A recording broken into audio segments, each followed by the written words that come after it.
implication is that somehow positions in philosophy aren't positions about objective reality. Like this, Right.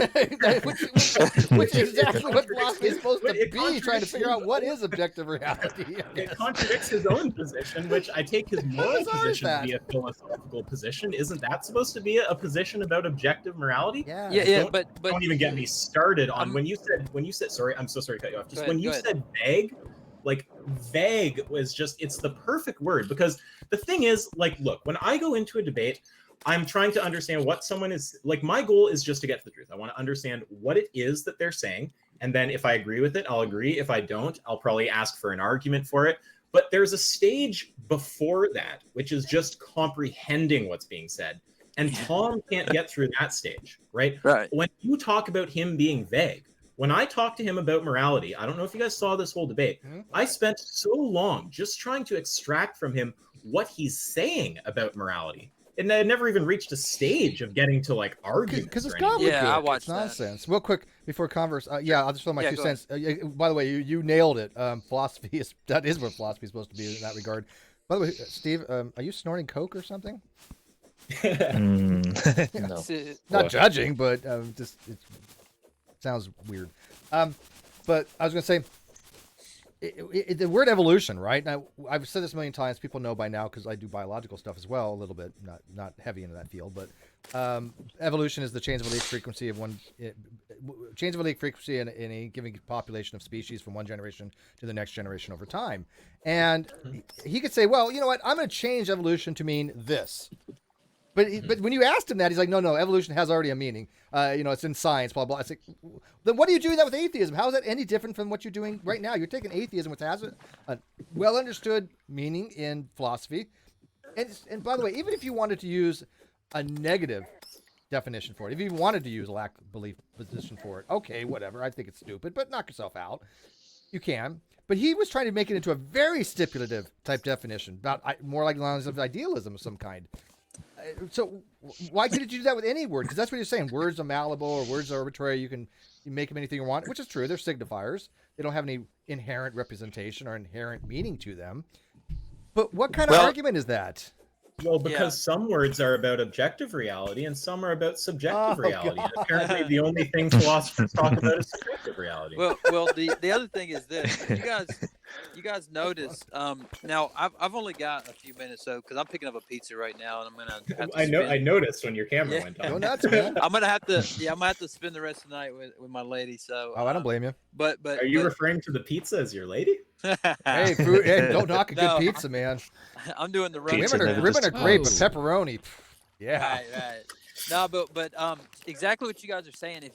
I specifically formulated what I was gonna say so that I could hit this from all angles because I knew he wouldn't agree with me. So what I did was I decided I'll run a parallel version of his argument against him, and then when he doesn't admit that or agree with that, then what I'll do is I'll give an example of where he said that something isn't objective, like atheism, a definition isn't objective, and then I will give him. Then he said that that morality wasn't defined objective in a quote that I had from him, but he said it was in the debate. And so I gave him the direct negation of what he said another time. But I had one more quote ready that was he said in his debate with Drew, I believe it was Drew or Destiny, where he said they asked, well, where's moral progress in your framework? And then he said, well, it's that we're better than we were in the past. And he goes, oh, wait a second, that how do you? What are we progressing toward? Oh God, And then in the debate, I mentioned that to him, and I said, when he said that, you said, oh, well, the Encyclopedia of Philosophy just states that moral progress is that we have gotten better than the past, and that's why I say that. You have to debate with the philosophers that came up with that definition, and I'm like, that's your. That's a non-answer first. Oh, he was full of non-answers.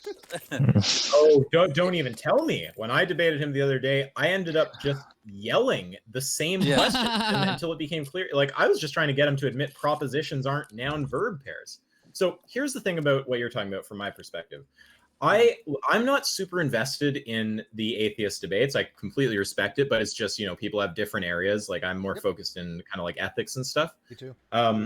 But I understand that you guys are very, you know, you're particular about the terminology. For me, it's more like I'm fine with someone using whatever terms they kind of want to, but what bugs me with someone like Tom is this bullshit that he gives about having some kind of consistent standard about when you have to use the words that are standard among experts in the field. There's no principled distinction on his view. It's clearly just arbitrary. It's like based on when it's convenient for him to say that. Well, maybe personal convenience is the principal distinction. But so the thing that bugs me is like, look, if you just wanted to say, like, look, people can just make up words and use them wherever they want in whatever context, I'd be like, okay, it seems not that helpful for discourse, but at least you're consistent about it.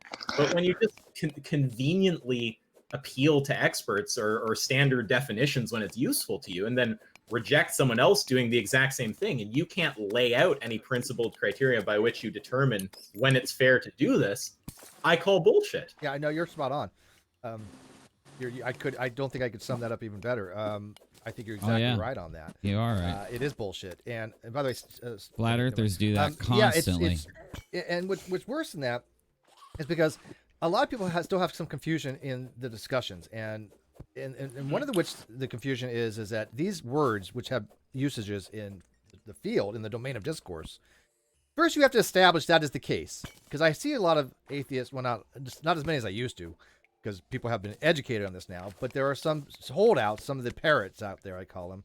Parrots who just parrot the atheist experience or the American atheist narrative.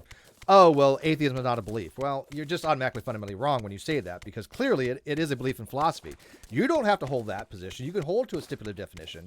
But when you make assertive things like that, that is propositional, right? And this is what Ask Yourself is trying to relate to Tom Jump about propositions. If I say atheism is the belief God does not exist, that is a proposition. That is truth apt. It could be true or false, right? And that is a true statement. Atheism is a belief that God exists because it is in philosophy. But Ask Yourself kept asking him a statement, not a proposition. Yeah. And what was the statement again? Are you talking about during the debate we just had? No, what I was asking about? You asked him this time, but you asked him the other night too, and you made it. Okay, so I can give the full context in about 30 seconds. So because this also allows me to address his moral That's position, the same guy, right? I think it's completely vacuous. I think that his form of moral realism, if you even want to call it that, is so minimal that it's compatible with every form of anti-realism. I mean, an error theorist can believe in his moral system based on what I've heard. So we're gonna get into that. We're gonna touch on that. We're gonna get back into that. Yeah. So I'll put that on the table because I want to get back to that. Okay. Don't worry, I can be a bit roundabout, but I know exactly where I'm going. I'm coming back to talk to you about those, what I was talking to him about with propositions and the two different sentences. So when I talked to him this kind of relates. I'll start from the start. Again, with him, I couldn't even get to the stage of an argument because he is not able to be clear about his position. So I just asked him what he means when he's saying things. I asked him to give me an example of an objectively true moral proposition. He says that it was something like either killing a baby is wrong, stabbing a baby is wrong, something like that, like doing some horrible thing to a baby is wrong. So I asked, okay, well, what's it mean for it to be wrong? Because I don't know if you guys super invest in the moral debates or whatever, but wrong is a huge weasel word. We could sit here for 5 hours. Morality is one of the most complicated parts of philosophy, to say the least. Sure. Yeah. Yeah. Well, hang on, Steve. Let him get this out because he hasn't got to the reason why TJumps didn't understand the difference between a statement and a proposition. And all propositions are statements, but they're truth apt. The full kind of context makes it more glorious. Yeah, if you consider things that are like incomplete sentences still statements because you're like saying them, then propositions would be a subcategory of statements that have truth value. Yeah, so I understand what you're saying there. Some people just talk about propositions and statements interchangeably, but I'm also fine with the way you're putting it. Yeah, because definitions are subjective, right? I love this guy. Can we keep him? You're gonna come on every day. You're awesome, dude. But go ahead. Well, yeah, I'm here to validate every belief you have about how dumb this guy is. So no problem. I love this guy. I love this guy. Yeah. Well. Okay. Yeah. Okay. So, So I ask him, give me an example of an objectively true moral facts. Killing a baby is wrong. I know wrong is often a weasel word concealing some crazy moral system. So I ask, okay, what does wrong mean? He says immoral, which I mean that's not adding any clarity. Like, okay. I use the term morally impermissible, by the way, but that's just me. But go ahead. Yeah, I mean, we just have to get into what that means, but before we could do that if we want. But anyway, so I asked him what it means. It means immoral. Still not clear. Well, what's it mean for something to be immoral on your view, right? And he says, well, it means that the action is going against some kind of law of nature. So I start deontology. Well, that we can get into that, but basically, to speed up through the rest of it, I asked what the law is, and he gave different answers to this question. Now, funnily enough, he's actually just uploaded a video, which he claims to be, he calls it "Ask Yourself Got Destroyed" again, and it's like he's recording. He's arrogant as fuck, dude. By the way. Well, and this recording, I was recording on the other end, planning to, and I still will upload this on the Discord archive, because this is just him humiliating himself in front of a room full of people who know philosophy, claiming that things that aren't propositions are propositions, disagreeing with the consensus, all this crazy shit. Anyway, he uploads that. So yeah, when we were talking, he said, yeah, it's killing a baby is wrong. That means it's immoral. That means it's going against this law. I asked him, what is the law? Now, for a long time, he just tried to deliver sophistry. He'd just say, well, what is the law? Like, what happens if you ask a physicist what gravity is? He loves sophistry. It's like, well, a physicist will tell you what gravity is. They're going to say, like, here's a bunch of mathematical descriptions. This is what we mean by gravity. Yeah. And he had a hilarious response at one point where he said, that's not telling you what gravity is. And I said, oh, so you're taking the radical position that descriptions don't tell you what things are? So that's a whole other road. But anyway, eventually, when I swear to God, we can spend 5 days, and there's like 6 different things in my head right now. That I'm like, oh crap! It's like infinite sophistry. Infinite sophistry. That's a good way to describe Tom Jump. Infinite sophistry. Yep, absolutely. Sorry, so I'm going forever. I'll just finish up. So anyway, after pushing through all this sophistry, where he tries to avoid saying what the law is by trying to make an analogy to physics and say like physicists can't tell you what the law is, even though they can give you mathematical fucking descriptions of the laws they're talking about. I finally get him to try to define it, and he says it's involuntary imposition of will, and I say that's hard to make sense of. I'd never say like toaster is a law. I think we want a proposition for a law, like a mathematical proposition or some kind of statement about how things occur. I just don't know what it means to say that like a noun-verb combo, like running cheetah, is a law. Right. So eventually I managed to extract a proposition, which is like it was something like involuntary impositions of will are wrong or something like that. Well, that's proposition. The point is he gave one proposition, he gave something that's not a proposition. He was going back and forth. And I asked him if he knows the difference between something that's a proposition and that isn't. And he would not answer that. And I had to keep asking that until eventually it became clear he wouldn't answer and the debate ended. And that's what I was tormenting him with in the chat also. So if you want to torment Tom Jump, just ask him the question, is involuntary imposition of will a proposition? He will not simply say, no, it's not a proposition, because he knows if he says it's not a proposition, he has to admit he gave 2 different answers to what is the law, right? So he won't say it. So if you ask him that, mark my words, what Tom Jump will do is he'll just equivocate. He'll just say, it means the same thing as this thing, and then he'll say a proposition. Oh! I'm sorry, I went on. Yeah, no, I love that. I'm dying here. Like I said, we're gonna have to have so many more discussions, dude. So I don't think, okay, this is what I've been harping on and ringing this bell for the longest time, that TJump doesn't know what the fuck he's talking about in anything, right? And he's fine. He'll be like, Steve's an idiot. Steve doesn't know what he's talking about yet. Steve I'm the one has having been ringing conversations that bell for a long I'm the one having time. conversations with Ozzy. I'm the one having conversations with Oppie. I'm not on there. I'm not even trying to say I'm on a level. I'm like way the fuck down here. They take you seriously and they think he's a joke. Yeah, I know. Dude, I've talked to all these philosophers and all these people in these different communities. I know there's no philosophical person that takes them seriously. I've never. I'm not speaking for any specific person, but yeah, just generally philosophers. Yeah. I mean, but I know the same people in the same Discord that you're referring to that are philo people. None of them think highly of Tom Jump. Not one. And I respect those guys too. Even the ones I don't like personally, I know they know their shit about philosophy. So. You're understating it. Yeah, they don't just not think positively or whatever. They think he's an idiot. Yeah, no, I think that he's an embarrassment. When he comes around, that like I didn't even realize, like when he came into the Discord today and just humiliated himself in front of the whole philosophy crew, like all those like GDC people from like old days, like when you guys were, I was never part of any of that, but there were a bunch of them were in there, and he was just humiliating himself, right? We used to love those times. We used to do that all the time. Listen to people do that. I didn't realize that these people all knew him, and then when he left, Angstrike was just like laughing or something. I was like, "Wait, do you know that guy?" He's I like, love Angstrike. Yeah, it's Tom Jump. Yeah, I was pretty, Angstrike and by the way, Converse. Hang on a sec, you got mic noise. Angstrike and Joe Sonsteed and a few of them, they've actually moved me up to blue belt, and I was thrilled. I'm happy with that, right? Because they're black belts and shit. So blue belt to me is astounding. But I've worked really hard in the last couple of years to learn this shit. I don't know if you know, but I have no formal training in philosophy.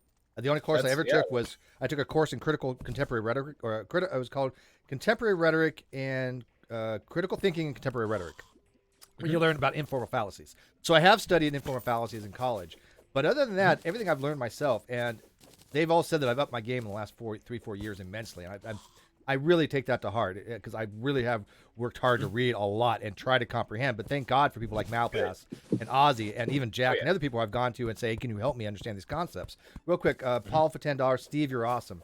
Thank you, Paul. I do appreciate that. Not that I need my ego bloated. And people are always like, Steve's a narcissist. I'm like, are you kidding me? I'm like, I know I'm way down here when I talk to some of these people, man, but I'm thrilled by that.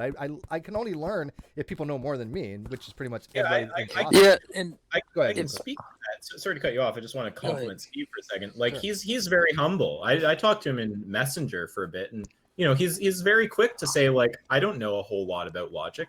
I just know that you can't be P and not P or some basic shit like that. I know a little bit. I took Boolean a little bit. I had electronics, right? So I did know a little about Boolean logic. All I'm saying is based on what I currently know of you, you don't seem like someone who has an exaggerated sense of your own abilities. So yeah, and let me just say this too, because I'm gonna have to split. Yeah, but, you got it, buddy. What's up? Yeah. So, I like having these conversations, and I don't want to just say, like, I don't come into a conversation and go, listen, man, I'm super smart. You guys will see after the, what I like to do is I just enjoy it, and I told Steve this before. I like it when I say something and somebody, just kind of sit back and goes, okay. And I like when that happens to me, where I can just kind of like scratch my head and go, okay, I see what you're saying. And so, also, ask yourself, man, I'd like to maybe have a conversation with you one day about moral philosophy and divine commandment theory and some of the other factors. We could arrange something like that on here if you want. Yeah. Hit me up anytime. Or if you don't want it public, you can always just hit me on Discord. Well, no, I'm easy to reach. Even if I couldn't keep up, I wouldn't mind if it was public. Like, I'm not, I just enjoy the conversation, but no, I didn't mean it like that. Some people I think people learn from those things though when you have conversations with people, with two people that are knowledgeable. What the hell? Did my stream go out? Am I still live? Oh, there we are. For some reason, my chat disconnected. Have you guys been chatting this whole time? Are you freaking kidding me? My chat box has been sitting here, and it said that no one was chatting. I thought you guys stopped freaking chatting, dude. I was like, okay, everybody went home. Or everybody fell asleep. Ah, shit. Damn it.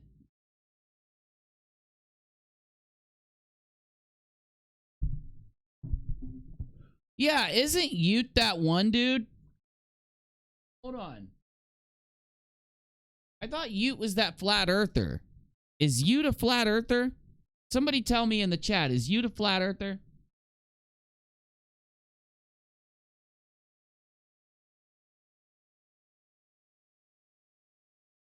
Yep, no one has been on chat. F you. Did it glitch for you, Twisted Hippie? It glitched for me too. Yeah, it glitched out on me. YouTube has that problem sometimes with the chat, so that was the Ute. The Ute came in here. Oh, poor Ute. Poor soy Ute. Well, that's why I like conversations, not debates. People are like, why don't you debate any longer? Rodent, I know I'm having a hard time connecting. I'm just going to stream here probably until 1 or somewhere close to it, and I'm going to log out. So, no, you were right to don't time him out. You just timed him out. Oh no, he gets kicked. Ute doesn't get timed out. Ute gets fucking kicked out of here. Bye, Ute. Go drink some soy and cry on Nathan Oakley's shoulder. Whatever. Yeah. It's Well, not my here's the thing. thing. Sometimes you got to wreck someone in a debate, though. But sorry, please go ahead. Yeah. Well, like Pine Creek, dude. I didn't even say. I said, hey, let's have a debate or a discussion. Oh. And he said, well, if we did, it'd be on my channel. I said, that's fine, and you can just run me through all your experiments, like the library experiment, all that. And he goes, well, I'm kind of getting tired of talking to Christians, and I'm just like, okay. See, I love talking to So all are you kinds of gonna different types of quit your? people. Are you gonna quit your channel then? I mean, like, but the other thing is, the last thing I was gonna say is, I'm having Ben Arbor, philosopher, on my channel next Wednesday.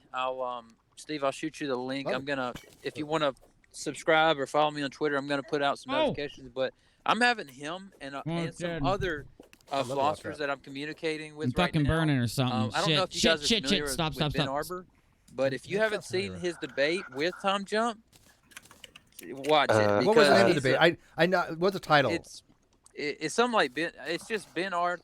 It's like Tom Jump versus Ben Arbor or something like that. It's on Tom's channel. All right, I'll check it out. But Ben Arbor's a super wise philosopher, man, and like he knows what he's doing. So anyway, I'll have him on Wednesday. Fucking if you bats. guys want to email Fucking Steve's almost got killed me, my information. fucking If you guys bat want son to of a email me bitch, some questions, bats. I'm gonna ask him some questions like, who's your favorite atheist and why? What's the new there we go. developments I'm in healed. philosophy and like on each side of the debate, and like a lot of good questions that I think that he'll be able to provide. I would love to ask some questions. So- And by the way, I want people to recognize when you have people like Converse, and you have people like Isaac and Steve, people that want to talk, people that have communication, people that want to have dialogue. You see how less adversarial it is when you get somebody like TJump. Right. I've had TJump come in here, TJump and let me is so tell you, fucking it was like horrible, taking dude. a bunch of horse shit and throwing it in a high-speed fan and just seeing what splatters everywhere. Right? It's non-productive. He can't hold a conversation. He doesn't know how to have a conversation, and I don't like those types It's of 'cause he's adversarial type things. I Steve. mean, I used to. Steve, you have to learn about Valor. Valor, you going to bed, dude? Night, dude. Hope you come back tomorrow, man. The thing about Steve, you have to learn how to use the word ding dong. Tom Jump is a ding dong, Steve. It's the perfect word to describe him. I'm trying to shy away from that. I like these types of discussions much better. But again, sometimes, as like Isaac said, you have to put somebody down. And TJump is one of those people that it's hard not to look at him and listen to him and go, what the fuck are you talking about? Yeah, and I appreciate you guys being open to discuss things. Obviously, I'm a Christian, and so I was super surprised after the debate to hear all the Ute, questions. is that you, Ute? And then, Did you come read in some on of the your comments sock and not account? have the theist is just an idiot. I This really guy's a hate Christian. tribalism, He dude. believes in all this, Yeah. And the other thing, the You're gonna get kicked out of here if you talk about sexual stuff. Like, we get it. We get your preferences, all right? But we don't want to hear about them. last thing is this: is that the other guy in the chat, I think his name's Steve as well, right? Yep. Man, this guy is always like super like mellow and So chilly, chill. and He's usually high he's as an easy guy fuck. to That's talk probably to. why. He's an easy guy to talk to as well. And anytime you guys want to have a conversation, shoot me an email or sub and comment or something. I'm going to. we'll do it. You and I think you and I could have some great one-on-ones too. Read Sure. $2 real quick before you go. Could one Yeah. of you steal? I guess can you want to steal? Could one of you steal TJ? Give a proper proposition. Could one of you? Steelman? I think Steelman TJ and give a proper proposition is anything that's truth apt. So if I say stealing is wrong, that is either true or false. Very That's true, proper Rodent. truth I apt, don't even unless think you're he's not- unless really you're not that cognizant of this. intelligent. I think it's So more I'll of a, give you more of a So I want to make one you know, correction, and then I don't if think you he want, knows More of an if act. you want, I'll give You got me. I'll give you his model, but I want to make one correction on something that Ask Yourself said.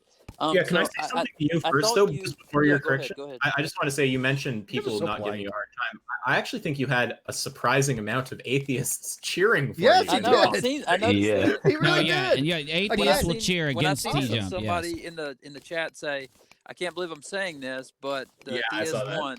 I was like, okay. Yeah, but- that was Brian G. That's Brian. Give me a rec- Brian's amazing. Brian is a hardcore atheist too, but Wow. he, Well, so take it as a compliment. But this is why I collect those kind of people on this channel, because I'm looking for those people that don't put ideology and tribalism ahead of critical thinking, because I think critical thinking is more important than anything. If you think critical thinking gets Very you to true, a theist Steve. position or to an atheist position, I really don't care. I want to know your reasoning, and I want to talk about that. Right. Yep. And ask yourself, here's the correction I would make just for your, Sure. because this is just the way my mind thinks, just for your knowledge, is when Tom said Oh that my God, I'm mining gravity forever, but I'm doesn't almost there. I'm tell us- almost there. or the law of gravity doesn't tell us what gravity is, I think what he was trying to say, although it was clumsy the way he was saying it, is like the law of gravity describes what gravity does, but it doesn't tell you like what gravity is made of. So it doesn't say like it's made of this jelly-like gravity material. Like it doesn't say it's made of 3 parts copper and There like, we go. We got all it. it can do is describe what gravity does. So I think that's what he was clumsily trying to say, is that, you know, there are certain things like gravity that we can explain what they do, but we can't explain what gravity is. You get what I mean? No, by that? I do kind of understand what he was getting there. I thought it was weird when he started talking about morality as some kind of physical substance of some Yeah, kind. that kind of, like a I don't think. particulate. That was weird. Yeah, I I don't, It's weird 'cause he says he'll say it's about abstract objects later, which are supposed to not have a physical location. But just to reply, I'm not sure exactly what so it's not a critique you're giving. You're just saying that that's what you took him to mean when he was talking about like we can't describe gravity.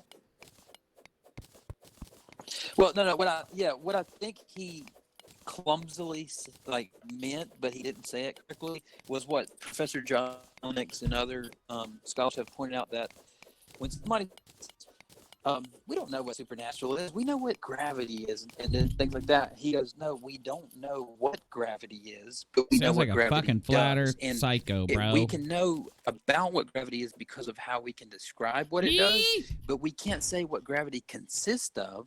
Like, what is one graviton? Like, what is it made of? You get what I'm saying? There's nothing there to put in a test tube and study. I'm It's not just, actually. what does it do?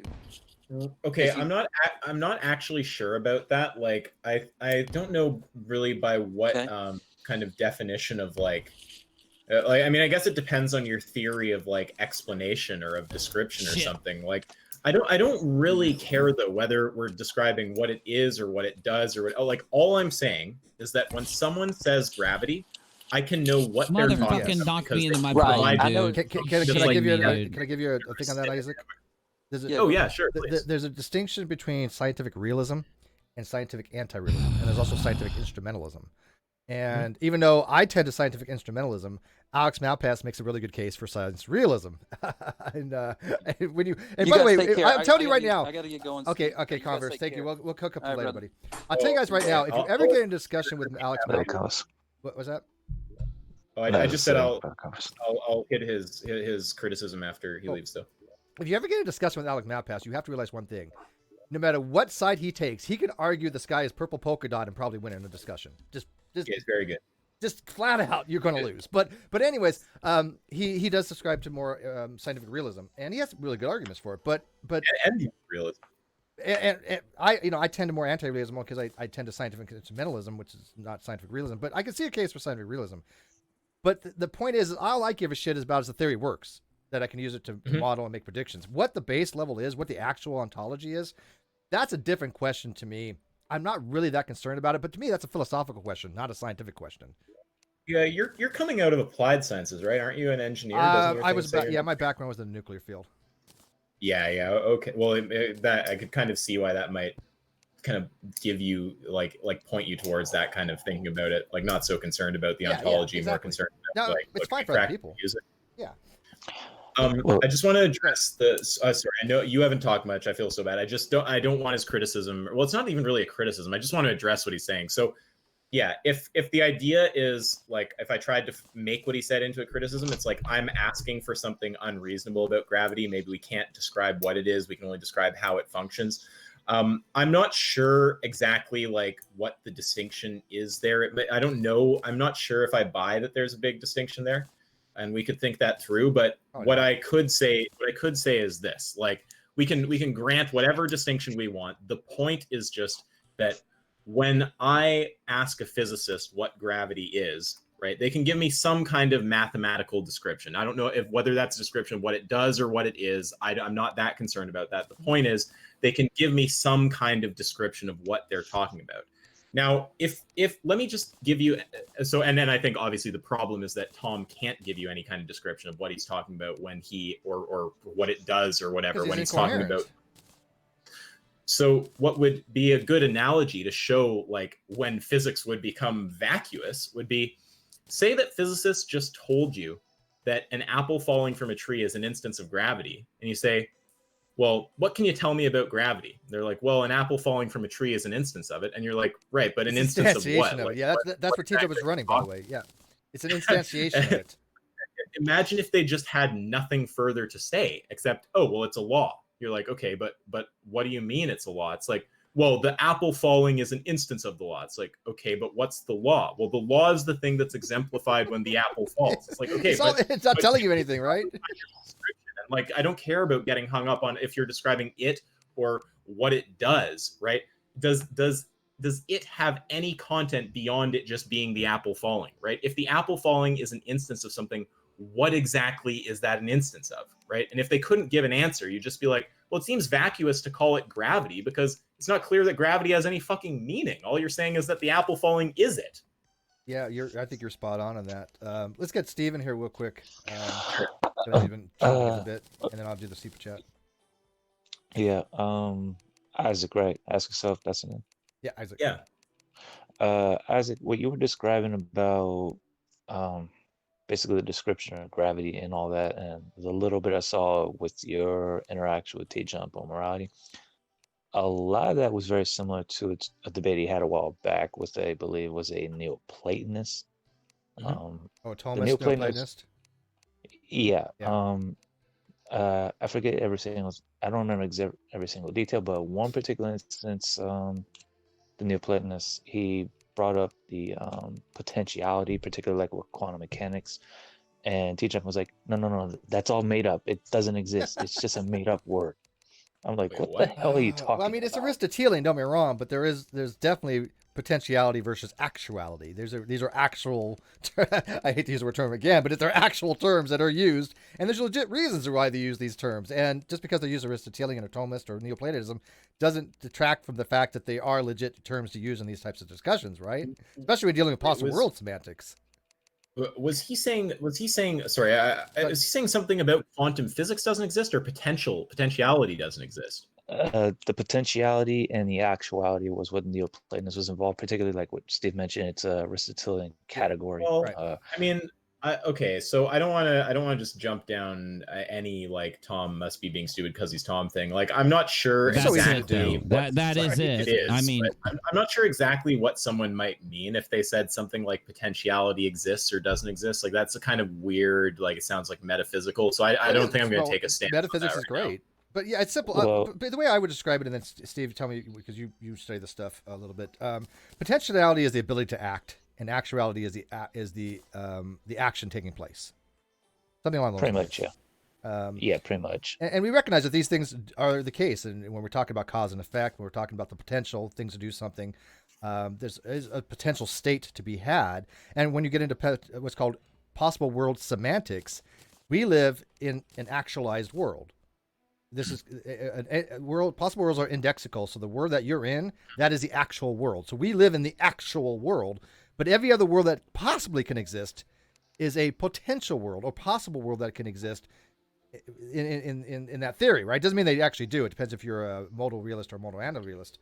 But this is what we mean. When we get into these ontological questions of why did God create this actualized world, you have to get into those types of semantical discourses. I think so. Would you agree? I do. Sorry, is that directed? Either one, yeah. Steve or whatever. Oh, you go ahead, Steve. I've talked. No, you go ahead, Isaac. You guys are doing that polite. This needs to be at least a little bit more adversarial, for God's sake. Don't make it get Dave in here. He'll shut you both down. Hi, Dave. Funny. Yo, what up, Dave? I don't know you, but nice to meet you.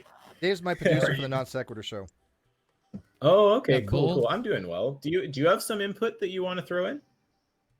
Actually, no. This is actually quite fascinating to me. Oh, Dave 'cause McGinnis. Okay. I've been watching Tom jump for what, over a year now. He's been on Probably. off and on Sequitur Show, and then your channel a couple times, a couple other channels.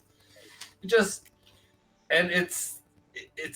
like watching a train made out of wood wreck.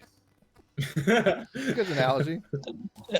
Jump is just because he doesn't have any metal framework. He doesn't have any framework, any actual framework. How about balsa wood? He doesn't even have potential framework. I would say it's a train made out of balsa wood, but I think you're right on that. Let me read the super chat real quick. Maximilian 50 Crones at Converse, who's no longer here, but great job against TJump. I'm one of the atheists who deeply dislikes God as much as TJump's arguments. There you go.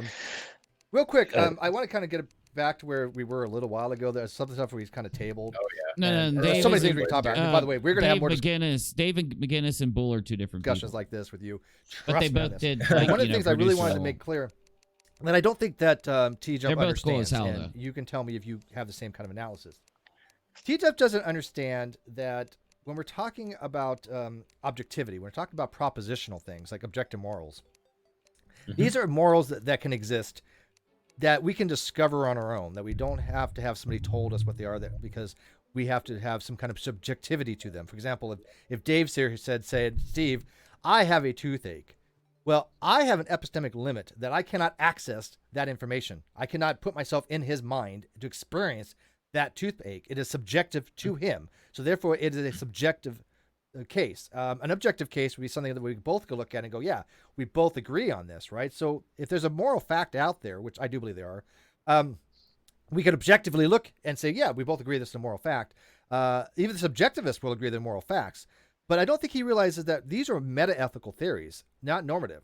And so when we're talking about objective morality, all that really is saying is that there are propositions that exist, that are truth apt, that represent a moral fact that is independent of subjectivity, basically in a nutshell. And I don't think he understands that, because if you start talking about moral error theory to him, which I happen to like moral error theory a little bit, even though I'm more of a moral realist, Mackie makes some good arguments for that, right? That there are moral propositions. They do express moral facts, but they're all untrue or false. I tend to untrue, but whatever. He doesn't seem to understand that that's a meta-ethical theory. It doesn't deal with absolutism. Absolutism tends to be more of a normative, that some moral fact is always wrong. Now, I think there are moral facts, and I think there's a good case for objective morality. But they have to ground it in something. As soon as you into believing that your system is somehow the only way of thinking or living. I got no problem with it. Dillahunty does it. No issue there. Wait, but okay, sorry. You can go ahead. So I'm not sure I understand what exactly the critique is of Tom. It sounds like you're saying he's making some kind of category error. I don't think he understands what objective morals. He says he subscribes to objective morality in some regards, like moral realism, right?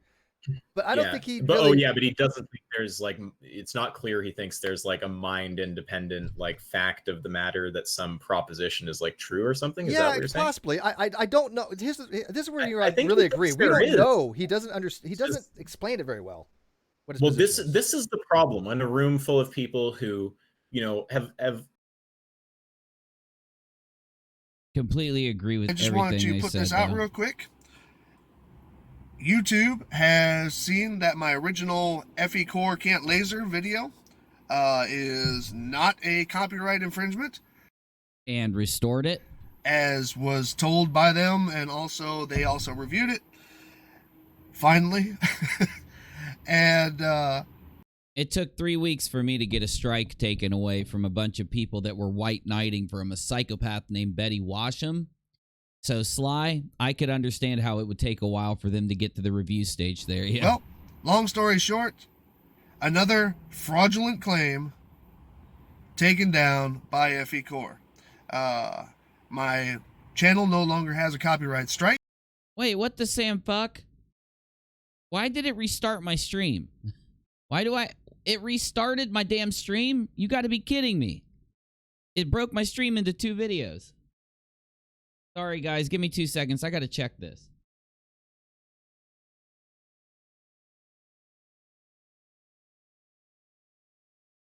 Oh my goodness, I can't believe it. It split my stream into 2 videos. But it left the monetization on for it. I can't believe it. What in the world, dude? Okay. Don't tell me that this stream is monetized. I will pee my pants right now in front of all of you. I bet me saying I'd pee my pants demonetized me. Hold on. Oh my God, we are monetized. You've got to be kidding me, son. What? We're monetized right now? Where's my live chat? Where's my live chat at? Let me get my chat going. Here it is. Okay. Oh, the chat's not working because it reset. Hold on. Let me grab my chat from over here. Strike. The original copyright strike was not due to be expired or, to dissolve until the 25th of this month. As you can see, obviously, today is the 8th, and the copyright strike is gone. So, just thought I'd put that out there. Sorry, Mike. Your plans of taking down me and my disinformation friends is pretty much gone now. So. What up, Woken SoCal? What's up, Viking? Wanted to share the news with those who actually do care about. Look, all my shit disconnected, bro. Let me get it working. Hold up. Let me get the stream bot working and everything real fast. Let me get your chat working and all that. My freaking viewer count, everything disconnected after the stream restarted. I'm just chilling, y'all. Just so you know, I'm not doing a show. I'm not doing a show. I'm just chilling tonight. This will be unlisted. If you want to watch the bot should work right now. Schmeenix, Rodent, what's up? You missed the gold while all the chat was done. Shit. Sorry. Hey, I restarted the bot. See if the bot's working. Hit me up on PayPal if you guys like the streams and the videos. I've been putting a lot of work into uploading and streaming. Streamlabs is on. The cloud bot is on. And the link to PayPal and Streamlabs is right there. If you want to send me a message, use Streamlabs. If you want to send if you just want to send a donut without a message, use PayPal. Or super chat. You can super sticker. Okay, I didn't think we'd have a stream here, but I don't think my chat's working. Let me fix that shit. The dissemination of correct, factual information. Ladies and gents, y'all have a great day. I am happy. I am happy for Sly. I'm glad that got fixed. I mean, it's not like we even made it difficult to find. Okay, I'm going to just put this to you, Craig. Just make sure it makes it into the description. Come on, come on, live chat. Come on, live chat. Let's go, let's go. Moonlight is not colder, whatever the hell that means. Come on, chat. You can do it. Give me some live chat, baby. Everybody spam the chat for a minute. In the video you see playing from Dan Rostov's channel, the claim is made that moonlight makes objects colder. We said the video was going to be in the description. Hey, brilliant. I thought you went to bed. Thanks, man. Description. So it's only Riley that's to blame for not actually doing the research and watching the video my dude. that he Thank is you, my talking dude. about. I don't know why my chat box won't work. Saying, sorry, guys. My chat box isn't working because the stream... Wait a minute. Is it working? Because my stream disconnected in the middle of it. I don't know why it did it. I have no clue what happened. All I know is we were streaming, listening to Steve and his buddies break down the TJump thing. All of a sudden, it completely disconnected the entire stream and split my stream into 2 separate videos. Sorry about that. If you got double spammed with notifications, that's YouTube's fault. That ain't on me. Damn, I can't get this thing to connect, dude. I can't get my chat to connect at all. Freaking crazy. Anyway, oh, what was I doing? Here we go. I can't believe it, bro. We had Ute. Y-U-T-E. We had Ute freaking jump in here and talk shit in our chat. Ute, you think that the earth is flat, you ding-dong. What makes you think we're going to take anything you say seriously? Also, will you take your sexual stuff out of my stream, you freaking ding-dong? No one here wants any of that stuff with you, Ute. Nobody wants any of that kind of thing with you, Ute. Nobody wants to think about you when it comes to that. I don't even think I don't even think your girlfriend wants to, or your wife. I think you're an incel, bro. A surge. We're seeing it branch out. We're seeing it develop. All right, let's see what's going on really quick. Oh no, not Obenge. Not Obenge. Is Obenge trying to attack people so he can cry for attention like usual again? Is that what Obenge is doing? Poor Obenge. Poor Obenge. Okay. I might as well give you guys a tiny bit of entertainment. A little bit of entertainment before I go offline. Because I know I've been sitting around playing video games tonight. It's, is it Thursday or Wednesday? It's Thursday. I need it. Is it Friday? Oh, it's, okay. Hold up. Give me 2 seconds, y'all. Give me 2 seconds. I'm gonna go take a pee-pee and then I'll give you a little bit of a show before we go, bro.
Dude, I'm so mad, dude.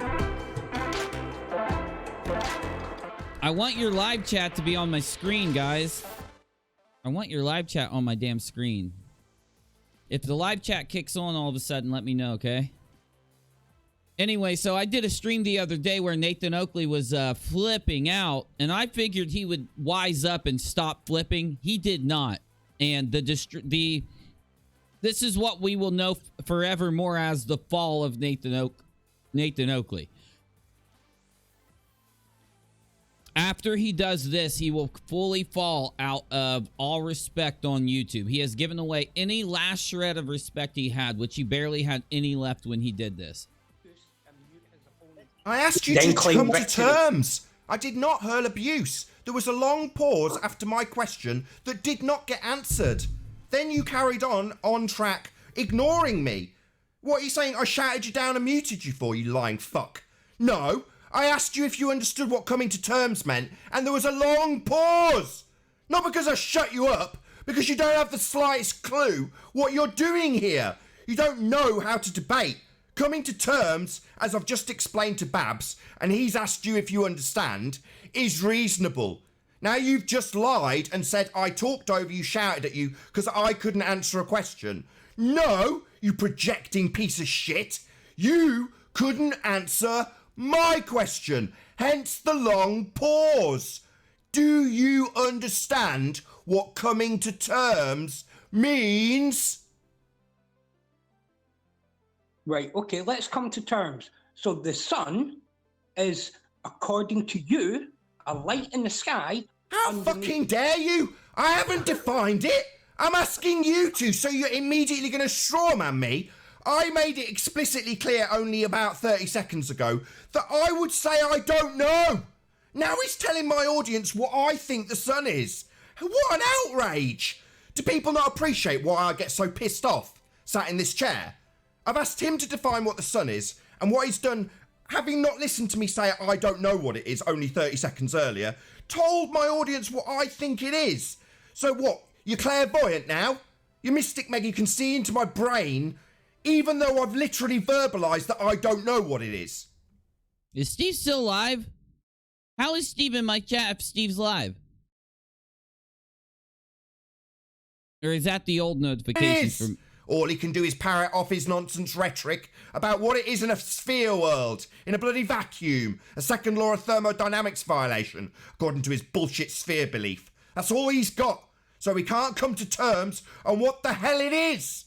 I would say I don't know. He would say it's a burning ball of plasma in a fucking vacuum.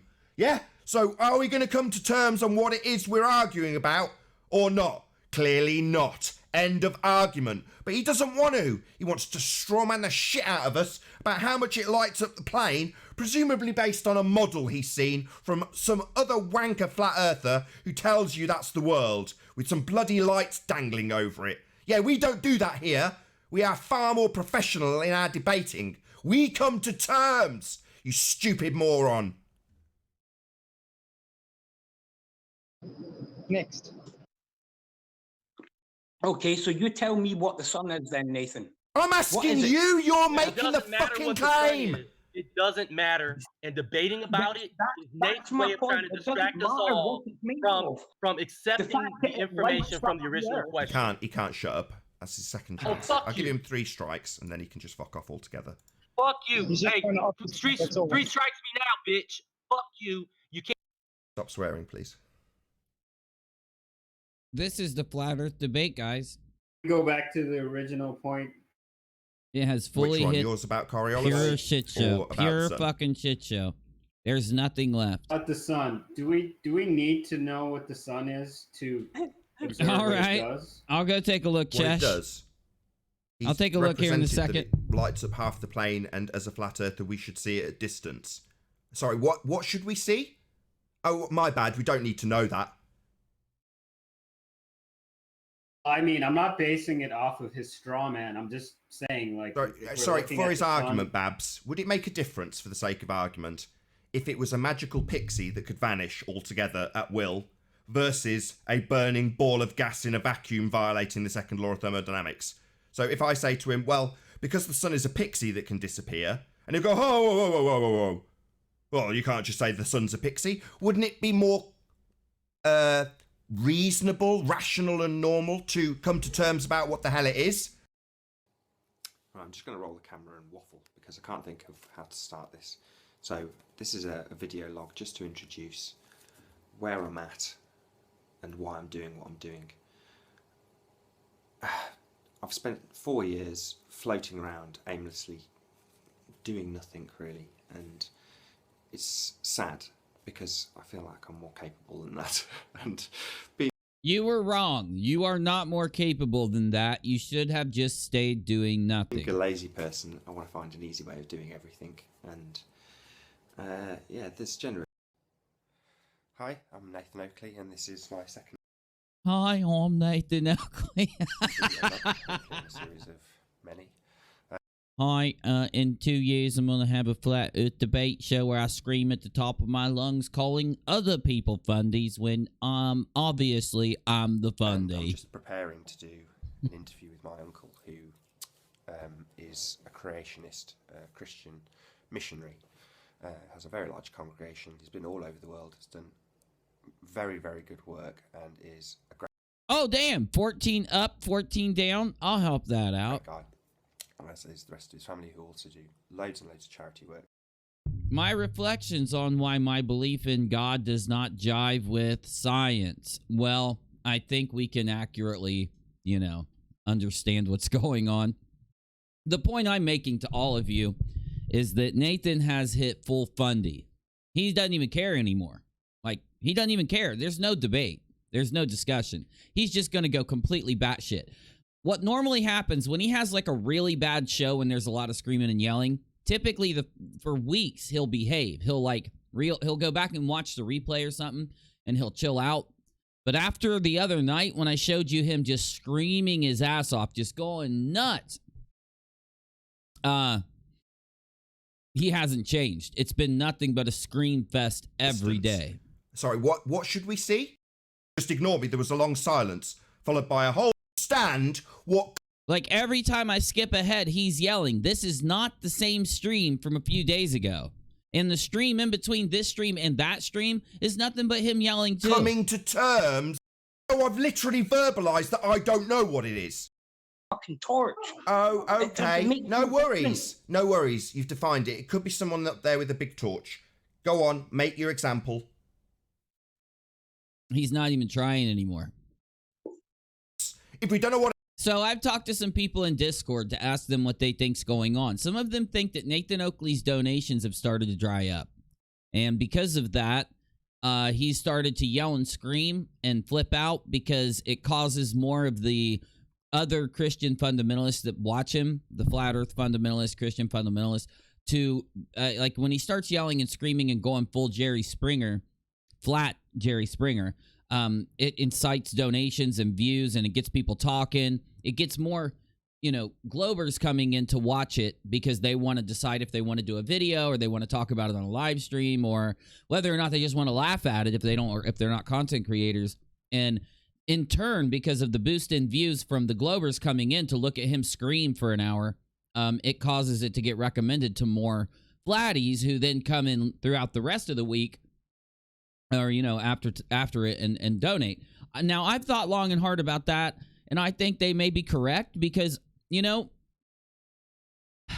some people think that he's got divorced. I've heard that too, and more than just in the comment section, like him and his wife are getting divorced and he's on a downward spiral into psycho realm.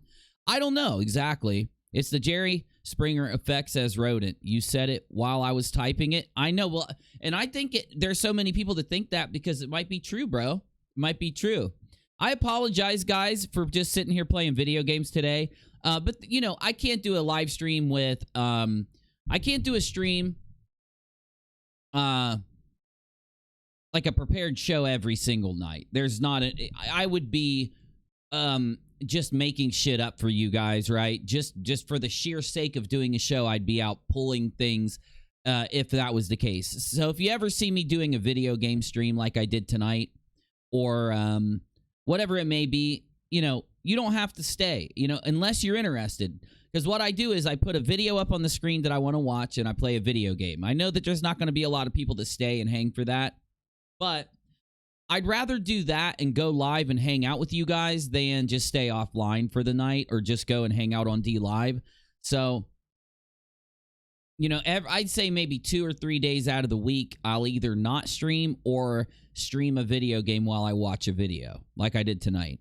That'll only be a couple days out of the week. The rest of the week, every night we'll do a live show and just hang out. And I'm uploading all throughout the day. I can't even believe how good today's uploads are doing. It's actually making me happy. As I upload the clips from the live show and other videos, like I did a video on the Billy Mitchell. Where did it go? I am so pissed about the Billy Mitchell video. They demonetized that instantly. They instantly demonetized the Billy Mitchell video. If you can help me out, go watch the Billy Mitchell video and share the Billy Mitchell video. I cannot believe it. It's a video game video. It's about a high score in the Guinness Book of World Record. There's no cursing. There's nothing that should get that damn thing demonetized. It's just ridiculous to me. Honestly, I just cannot believe that YouTube did that to me, man. I actually got, after I put that video out and I noticed that YouTube did that, I wrote YouTube. I contacted YouTube through the creator. I'm glad Cheshire and Steve invited me over to the Caffeine Corner Monday. So I'm going to be on Monday going to talk to Chesh and Steve on the Caffeine Corner on Steve McRae's channel.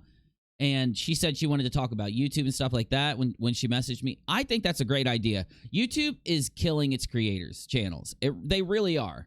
Like, my channel's doing fine in regards to if I compare it to normal. Like, I've got more views than usual. I've got more watch time. All that's great. But the thing is, YouTube is trying to instigate us to do nothing more than just sit here and talk to you, okay? You guys know I spent years doing edited videos every day. Like fucking edited videos. Like putting a lot of time and effort into the videos. I can't do that now. If I try to put a lot of time and effort into a video, it's going to get demonetized. It's just going to... And then it'll get... When a demonetized video is restricted and it doesn't make ad money.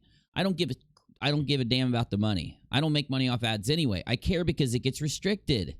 You know? That one live stream I did that wasn't restricted had 3,000 concurrent viewers. Any other live stream I do that's restricted is just bunk. Same thing with the regular videos I do. If they are demonetized when I put them out, they don't do well. But if they're not, they get thousands of views.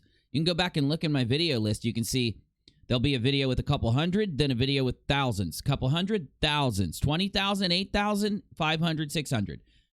How much you want to bet that I could show you where the videos that are down in the hundreds were demonetized when I put them out? They are demonetized. That's the only reason they're not getting views. And I don't care anymore. It's like, YouTube wants to be this way, fine. But that's why it's boring. I just want to let you know why content creators are doing what they're doing, right? Like, I'd like to do something else other than just laugh at ding-dongs, but I can't. What else is there to do? If I spend 8 hours doing a video review, like when I did the Game of Thrones reviews and the movie reviews that I got a bunch of views on, those take a lot of time. Reviews take a massive amount of time. I have to watch the entire, like, if either an entire series, like a season, or I have to watch a movie, and then I have to put, like, a good commentary to it, write it out on a script, sit down, do that, record it, put it in, master it, level it, put it out. Then I got to put in clips from the thing and clips that are relevant to what I'm saying for the video portion. It'll take a very long time. Why do that if it's going to get restricted? I'm just literally throwing my time away. And why would they restrict it anyway? That's the craziest thing. No one understands. Everybody talks about demonetization. All of them talk about demonetization, and everybody says, well, you know, they're just trying to make the advertisers happy. They don't want to put ads in front of a video that's bad. Yeah, but that's not what demonetization is doing. Demonetization is restricting the video from the search, from the up next, from the suggested, and from the search. It puts it lower in the search, and then it takes it out fully of suggested and the recommended. Why? Right? How does that make sense? Yeah, take the ads off the video. Why are you stopping the video from being viewed, though? Right? I think it's about time that we put our thinking caps on here. It's not a conspiracy theory to ask why YouTube is restricting the views on videos that are demonetized. This shouldn't be a thing. This is crazy. You know? That way, then you take people that YouTube prefer and people that YouTube, you know, like the preferred YouTubers, they gain boatloads of views, right? They get a bunch of subs and they don't have that issue. They don't have that problem. They don't have the problem of demonetization. I don't understand how me talking about Billy Mitchell having his Guinness Book of World Record high scores revoked for a video game gets restricted from the next up. There's just nothing there. It's insane. So anyway, I wrote YouTube. I wrote them through my partnership with them and asked them what's going on. Why is it this way? Why is there something like, is it the content that I'm doing? Which it can't be. I don't see how it could be the content that I do. Or is it, because yeah, I'd say at least half the videos I do that I upload are demonetized, usually more than that. And on a good month or a good week, half of them. So it's like, you know, tell me what it is. Is there a bugs going on? Is there something wrong here? Because the reason I say that, all of those videos, you know, how I can request to have those videos manually reviewed by a human being. Every time I request for them to be reviewed by a human being, they get monetized. That tells me that the algorithm is wrong in demonetizing those videos when I put them out. Got me? So then, let me give you one more uber shitty fact about this. So, I used to have a method to get around demonetization. I would edit a video, and I would upload it, and I would make it unlisted. I'd put it on the channel, and if it was demonetized, I would delete it. All of these videos that I'm talking about for at least the last month or so, when I put them on unlisted, they are monetized, and when I take them off of unlisted, then they are demonetized. So it's not determining whether they are monetized or demonetized until I have put them on public. So I have no way to determine, you know, before releasing the video to you, I have no way to determine whether it is monetized or not. And once it's demonetized, once it goes out and 300 people click it in the first 20 or 30, 40 minutes or whatever, they're not going to, those 300 or 400 people are not going to click it again if I delete it and re-upload it and edit it again to try to get it monetized. Plus, there's nothing to take out of my videos. I have been editing out every curse word. I have been editing out anything that I think would make it demonetized. And YouTube agrees with me because when they manually review the videos, they are monetized. So, you know, it's whatever. It's whatever's clever. You know, in the end, I think that what's going to end up happening is that YouTube is just going to shut itself to the point where, like, we don't watch it that much anymore. Like, what the first network that pops up that rivals YouTube, we're going to run to. But then again, I could talk about how Dick Masterson from The Dick Show, he had a Patreon with like $20-some thousand in people that donated to him. That's how popular he was. He made his own website to take his own donations because he didn't want to give donations to Patreon or anyone else. And he didn't want, like, Patreon or any of those guys having the ability to, you know, ban him and him lose all of his income. So he made his own website, and he started to get people signed up there to take in money. Well, guess what happened? Guess what happened? I said this a month ago. I've been saying this. Every time somebody tries to compete with Patreon or YouTube or Twitch, they end up having banks and PayPal pull out. Dick Masterson set it up, got thousands of people to sign up for his service. Chase Bank pulled out. Bank of America pulled out. And Discover Card pulled out. And then the other places he goes to now won't take him. This should be illegal. We're not going to get another network. That's why VidMe went down. That's why these other networks go down. Now, think about this, too. Why is it that the only Twitter competitor, which is, I forget the name of it. Somebody type it. The Twitter competitor, you remember that like alternative to Twitter? I don't know if it was Gab. Gab was making an app on the App Store so that you could use Gab on your phone, because if you don't know, YouTube, Facebook, Twitter, anywhere between 80 and 90% of all traffic on those websites, every social media website, comes through the phone. So they can gatekeep what companies, what web, you know, what, let's say there's a Facebook alternative, a Twitter alternative. Alex Jones, he had a lot of success with an app that he made. Guess what they did? They stopped service to Alex Jones. Okay, Alex Jones is a crazy conspiracy theorist, fine.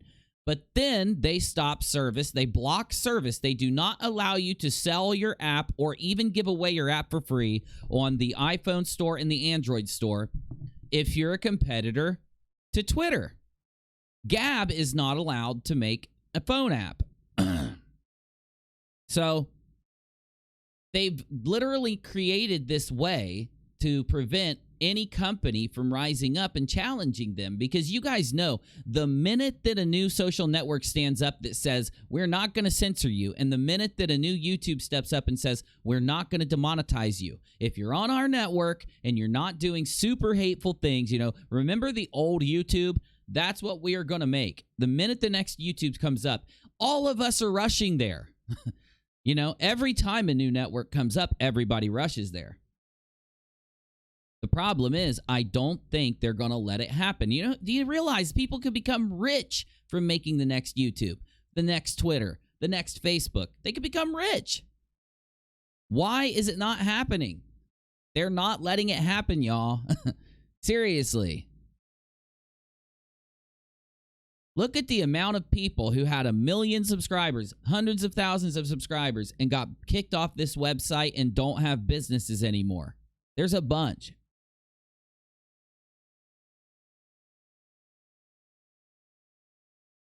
YouTube sucks now.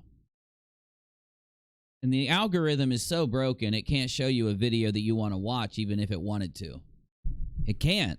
Because the algorithm is eventually gonna find videos to recommend to you that are demonetized. And it's going to say, oh shit, I can't recommend that. Let me grab this. oh, that's demonetized. And it's eventually just going to dump some freaking basketball video at your feet. You get me? Team Skeptic says they blacklisted my last video. 21,000 subs, only 8,000 views in 36 hours. I wasn't even notified of my own video. Team, get used to it, bro. Because guess what? I wish I could show my freaking studio. I would, but I won't. I uploaded a video. Dude, I mean, you should see my videos, dude. If I don't get blacklisted, we get 3,000 concurrent viewers on live streams. If I don't get blacklisted on an upload, I'll get, you know, like my Kate Yup video, like my other video that did really well, you know? I mean, shit. Guinness Book of World Records, Billy Mitchell. Limited freaking views. Limited. It's crazy, bro. And then look at this shit. My Land of the Crazy is falling apart. The video that we did, the live stream that had like, you know, 10,000 views and it had like 3,000 concurrent viewers. It was demonetized once it finished. I applied for review. It got monetized. It's crazy. They're literally just fucking us, dude. The only video, the only live stream that is not suitable that after I applied, now these live streams were demonetized. But the only one, JM Truth, pulls a Kyle on his documentary. That one got demonetized, and when they reviewed it, they would not. It is confirmed by manual review. Yeah. And team, dude, I'm telling you, when they do this to you, you do not get views in the... You don't get up next, and you don't get suggested or recommended. That's what kills it, because that's 80 to 90% of your views. You got me? That's what does it. I got it, Chesh. Don't worry. I was not notified of UNIROCK 2 going live tonight. I'll tell you why. I knew that would happen. That was my fault. And I can tell you guys how to avoid this. So let me give you some advice. So today before I went live, I knew that I wouldn't have any notifications go out because I uploaded 2 videos right before I went live. So it's almost like YouTube only wants to give us so many recommendations. They only want to ping. So let's say I've got 15,000 subscribers here, right? They don't want to ping you with too many uploads from me every day, is how it seems.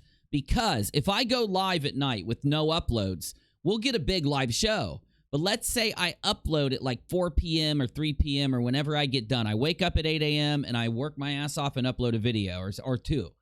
If I do that, it's almost like YouTube doesn't want to send out notifications, or they don't want, it's like every time you upload, it gives out a percentage less, because those are the nights when I'm like, okay, I uploaded a lot today. I'm just going to play a video game. I'm just going to chill. Because like I've shown you guys, it's like YouTube feels like they should manage their notifications or something. There's so many people that everybody is subscribed to. They got to make it fair. You know, we don't want people's phones dinging all the time. And, you know, we don't want people having all these videos flood their subscription tab and shit, or their front tab. And it's like, no, these people want these notifications. That's why they sub to us, you know? But yeah, I mean, shit, look at this. This is where me and Team Skeptic went live together and had 3,000 people watching. All of it came from one place. Suggested. That means that YouTube actually put my video in the recommended and the up next, and people were scrolling and they clicked it and they watched for a while, right? You go and look at the other videos I do, like this one got demonetized, 269 views, heavily demonetized. This one, heavily demonetized. This one wasn't, 2.2 thousand views. This one wasn't. This one was a short, it doesn't count. This one doesn't count either. I think that's an upload, yeah. But you could tell just by looking at it, you know, like demonetized. This one wasn't demonetized, but it was a video game stream. I'm very impressed that a video game stream got 600 views, honestly. But you get what I'm saying. You can tell the difference. The ones that get a couple thousand views, those are typically the ones. Now, this was one of my uploads that was monetized. The instant that I uploaded it, it did normal. And it got a lot of views, and it's been in the algorithm, in the recommended algorithm ever since. It's at 21,000 views, and it's still pumping. It's still pulling in views every day. It's the only reason my channel's afloat right now is that video. And I get it. I mean, I get it, man. YouTube has its reasons, but honestly, I feel like it all rests on this thing, demonetization. And it's not right. It's just killing off channels. A Team Skeptic doesn't deserve it. You know, Team Skeptic Let me look at your channel, man. Team Skeptic's always been on fire since he started. 21,000 subscribers. Yeah, bro. I mean, shit. You can tell. You can just tell, bro, if you compare your views to your old views. And, like, YouTube's done a lot of this lately. Shit, bro. Yeah, you were getting some fucking insane views just a few months ago. Nothing's changed. You know, it's just, it's just the way YouTube is, man. YouTube is a crazy beast. I've been on YouTube since 2016, and I probably didn't even gain subscribers until 2018, early 2018, right? I don't remember. But what I've learned is you just have to not give a fuck, dude. You just go on your channel, do your thing. I'll sit here and I'll do a stream for 2,000 people every night for 5 months, and then it'll blow up for 3 or 4 months. Then I'll do it for another 5 or 6 months, just a few thousand people, my normal base, and then it'll blow up again. It just goes back and forth, riding what I've always called the wave of YouTube. But my point is, as YouTube keeps messing with their algorithm, this thing that was perfect when they took it over, this new group of leaders on YouTube, when they finally came in and took it over, they started messing with the algorithm, and they made demonetization. And when they did that, every time they do that, the wave of YouTube starts to flatten out. You get me? For everybody. Starts to flatten out for everybody the more and more this happens. And it's sad, man. Because if you just give us all a fair shot, you know, it would be that big, bustling YouTube like it was. It is not fair. That's the one thing we know. YouTube is not in any way fair. They have restricted the hell out of it. Okay, let's see here. 33 minutes ago, Chesh, is that the one? I don't know if that's it or not. This has to be it. Gary Hall, I don't think thinking is you don't know me all. This is just looking for an apology for the victim is all. I don't care if you want a VT tongue Steve and Cheshire's arseholes, nor do I want no. All I do care about is what is right. What is this? What's that? What is that thing? What am I looking at? Negative exponents. I'm working on a video for Simon. After that, it's us three. We may need Uni to help us overtake Pissing Peasant. Yeah, I'll come. I just invited Simon on for tomorrow night. I don't know if he'll be able to make it, but I actually, because me and him have been going back and forth like, when do you want to come, Simon? I don't know. When do you want me to come? So I was like, tomorrow. Today I just was like, tomorrow. So we'll see if I get a hold of him. I don't know. Oh my gosh, who is this? Who is this, Chesh?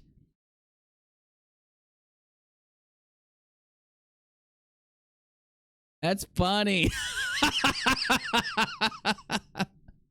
That is funny. Yeah, I heard Simon was doing a some kind of thing with a bunch of you guys. I heard about that. I'll be watching for sure. Yeah, oh yeah. I'm good. Look, I've learned to roll with the punches with it, right? I know that if I upload right before I go live, just do a gaming stream, just do a light night, or just go to D-Live and stream, you know? And I understand why it's like this. I do understand why it's like this. So there's more to it than just what I'm talking about. But what I'm saying is some of it, but just let me show the end of my freaking thingy. So, like, if... never mind. I don't want to show too much. YouTube might get mad at me. If I do upload a video, then yes, my live stream is going to compete with that video for people to click on it. You got me? But not really. The live stream should overtake the notifications from the video. The live stream is going to bury the video. And YouTube doesn't understand. YouTube actually sent a message out to creators, all of us, because we used to have a whole bunch of channels, right? Everybody would have a new channel. So, like, I'd have a gaming channel. Then I'd have my live streaming channel. Then I'd have my channel where I upload my edited videos. Then I'd have a review channel. I might make an unboxing channel. And every creator was doing this. And YouTube said, We want to make it easy for you guys. We want you to be able to make your channel for everything. And we're all like, okay, we'll do everything on our channel instead of having a bunch of channels. Never do that. Split your shit up between a bunch of channels. That's my advice. And if you don't think it works, my channel, UNIRocktv, had 3,000 subs before I moved my live show here to UNIRock 2. Then it grew to 37,000. This channel grew to 15,000 once I separated my shows. I don't know why. I think it's because if I spend all day editing and I upload a video to UNIRocktv, then my live stream must compete with the views for the video, and it will spread out the views. Got me? That way, the video that I uploaded is not going to get the full focus of my channel's subscribers, and it won't get highly rated in the algorithm as my live show would. My live show will kind of sap some of the views from the upload, so you have to do that unless you upload light. If you let's say you upload like 4 times a week or something, then fine. But my advice is to separate your content. You got me? Like, I'm having a gaming channel, this channel for live streams, my main channel, and then a review channel. And I'm going to have 4 channels. That's just the way it's going to be. I'm even thinking about a 5th one for live stream highlights. I'm dead serious. I know it sounds crazy. Quantum Eraser! You guys actually have to see one more thing. Quantum Eraser, I haven't been hearing from QE. He can't get a word in edgewise because Nathan's been screaming so loud. Hold on, I want to see what he did. He did a video because it came up on my... I'm subscribed to him, of course. Bible literalist, ballbusters. No, where is it, dude? Oh, here it is. Master Science Presentation Part 3. Holy whoa! They got Sean on there and Jose and wait, I know who that is. I know that guy. Hold on.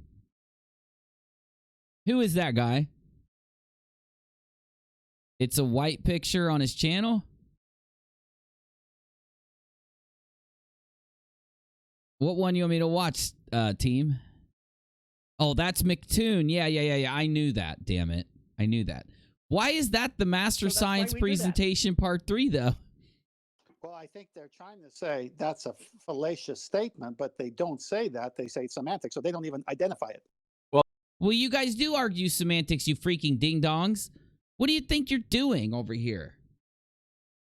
Well, they say it's semantics because they try to get out of the meaning of words. If they can change the meaning of words, then they can throw a monkey wrench into every single argument and just leave it at that.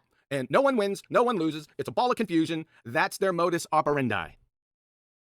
Are you guys looking in the mirror here? Let's skip through it. I don't have time. I don't have time for this, but I do have... Oh, shit. Is that Conspiracy Cats? Oh. From east to west, with somebody in the inertial reference frame, the plane actually goes in reverse. Just want to let you know. The plane goes in reverse. That means you're stupid, QE. That's how dumb you are. The first time either someone's expressed that complete stupidity, it's because they get so caught up in the undoing of non-Coriolis effect by saying reference frames are traveling as one, the air is solid and Velcro to the earth moving as one, that they end up literally having to argue that planes are traveling backwards when they leave. Oh my God, they can't do it. They just can't accurately describe our model. And that's why they are confused about it and think that the Earth is flat. They can't accurately describe our model. No, we aren't saying that planes move backwards. Ya ding dong. We're saying that planes glide on the air that rotates with the Earth. Because they want to argue that they are experiencing Coriolis effect, as they should. Obviously they're not, but... Nathan, you've got to stop thinking about the Coriolis effect because you don't understand it. You need to go to freaking school if you want to understand it. You are wrong. By saying that they're experiencing Coriolis effect, effectively they've got them going backwards upon takeoff. The plain truth. We were not confused. Hold on. Let me see who the plain truth is. Effie Truckin' Karaoke Baby. Oh, yeah. Oh, baby. Karaoke. Effie Truckin' Karaoke, too. Is that Eyes to See? You're telling me Eyes to See is in there, huh?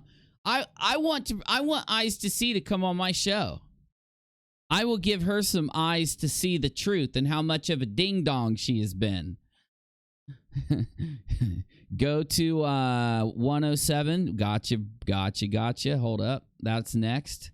107 is next. Why is this shit not loading, damn it? This ding dong's in my chat. Why won't this load? Nothing. None of my shit will load. Am I even streaming? Did my stream go out? Am I live, Rachel?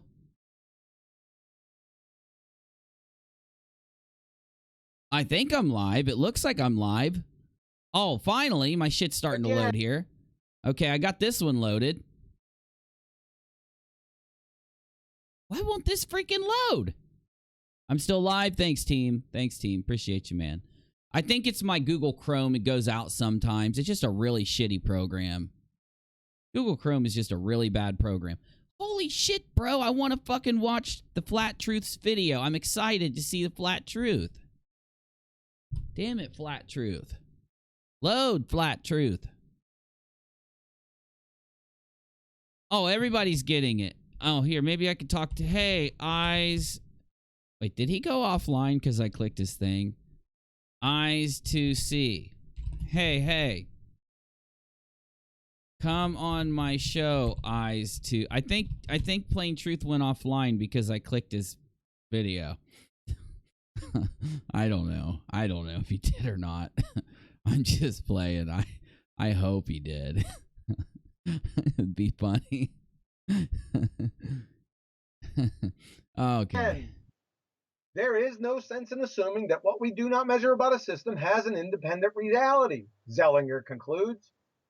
Gee, you know what I love about QE's sources? I did a live stream where I checked all of QE's sources, and they all said that the Earth was a globe. So all of QE's master science presentations and all of his other little, Microsoft Word 1996 presentations here, all of them say that the Earth is a globe because all the sources say that the Earth is a globe. It's ironic and funny and excellent at the same time.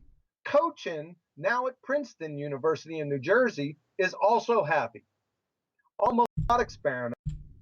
Confirm our results. See, before the real experiments, all you had was a fairy tale. That's it. The real experiments now confirm our result. What? Steinberg, quantum physicist, is impressed. This is a beautiful experiment. If previous experiments testing entanglement shut the door on hidden variable theories, the latest work seals it tight. I cannot stand QE's, logic. He thinks that he can pull sources from physicists and from universities that say that the Earth is a globe, but somehow argue that the Earth is flat. It's Ding-Dongonomics 101. Ding-Dongonomics 101 here. It appears that you can't even conceive of a theory. You can't even conceive of one. You can't even imagine one, let alone actualize it, where specific observables... It's okay, team. We listen to this ding-dong all the time. We really do. ...would have definite values that are in... Here we go. We're there now. Right, let's pull this up. Oh, hell no. Don't do it, QE. Don't do it. So, let's say you just promote... Yes, Steve, this is Quantum Eraser. Got promoted to physicist of the world. University has given you your own lab. So, and again, let's say get rid of all these lines and stuff. You're going to virginize this experiment. You decide that, hey, you've listened to this quantum mechanics junk for, many years. So you decide, hey, I'm going to do the experiments myself. I want to see this. I'm going to... By the way, tomorrow you will have your ding-dong emoji. No, I'm not stealing it from Team Skeptic. Not dinging. It's not the dinger. It's an insult. It's a ding-dong, right? I didn't want to call people ding-dongs. I used to call them dumb fucks and stuff, but YouTube now demonetizes us for curse words, so we have to go with ding-dong. I'm going to confirm this myself. So what you do is you set the experiment up. you put slit detectors. You want to be comprehensive, so you put slit detectors here, slit detector here. Oh, God. Right? You're going to route this path information over to a computer here. All right?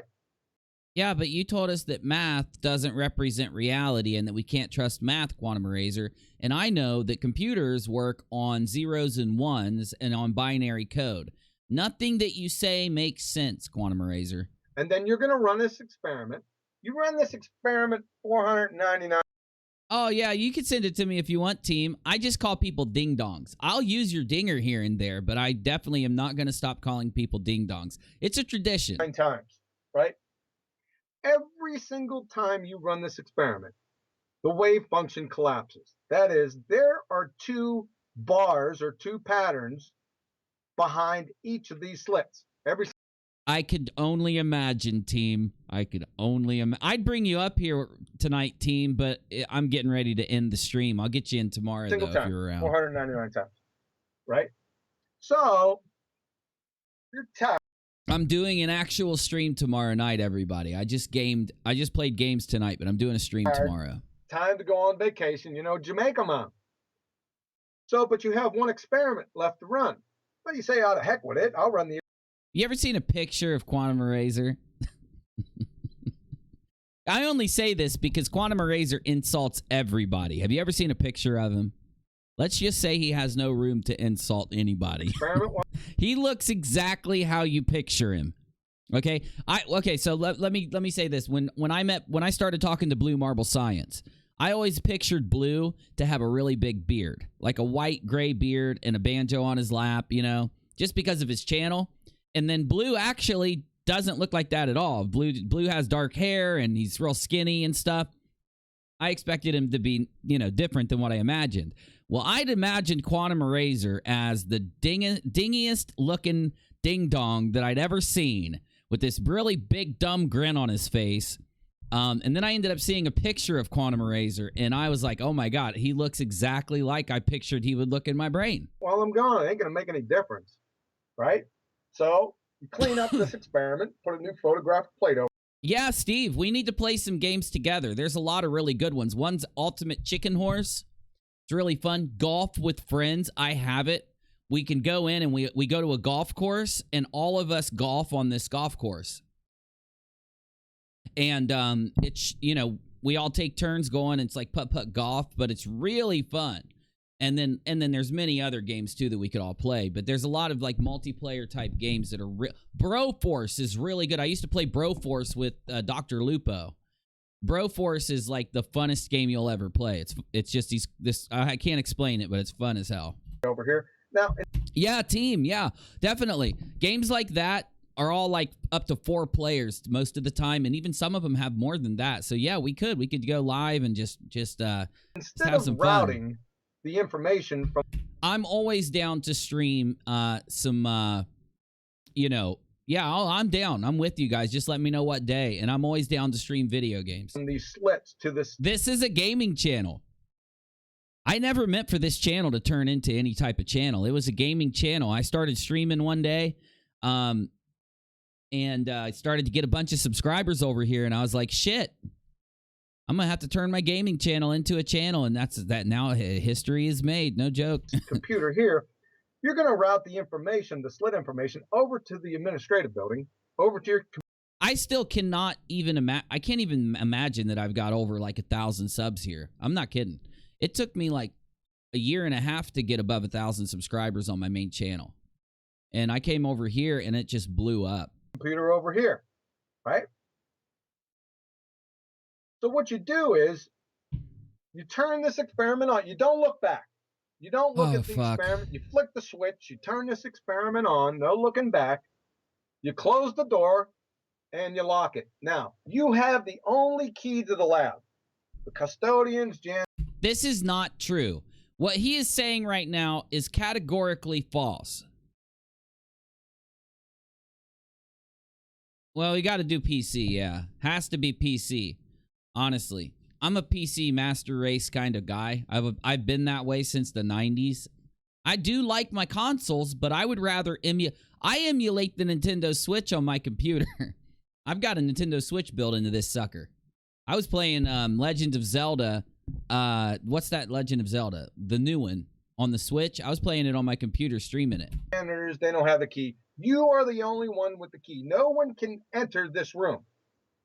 Right? He's about to say something so ding-dongy.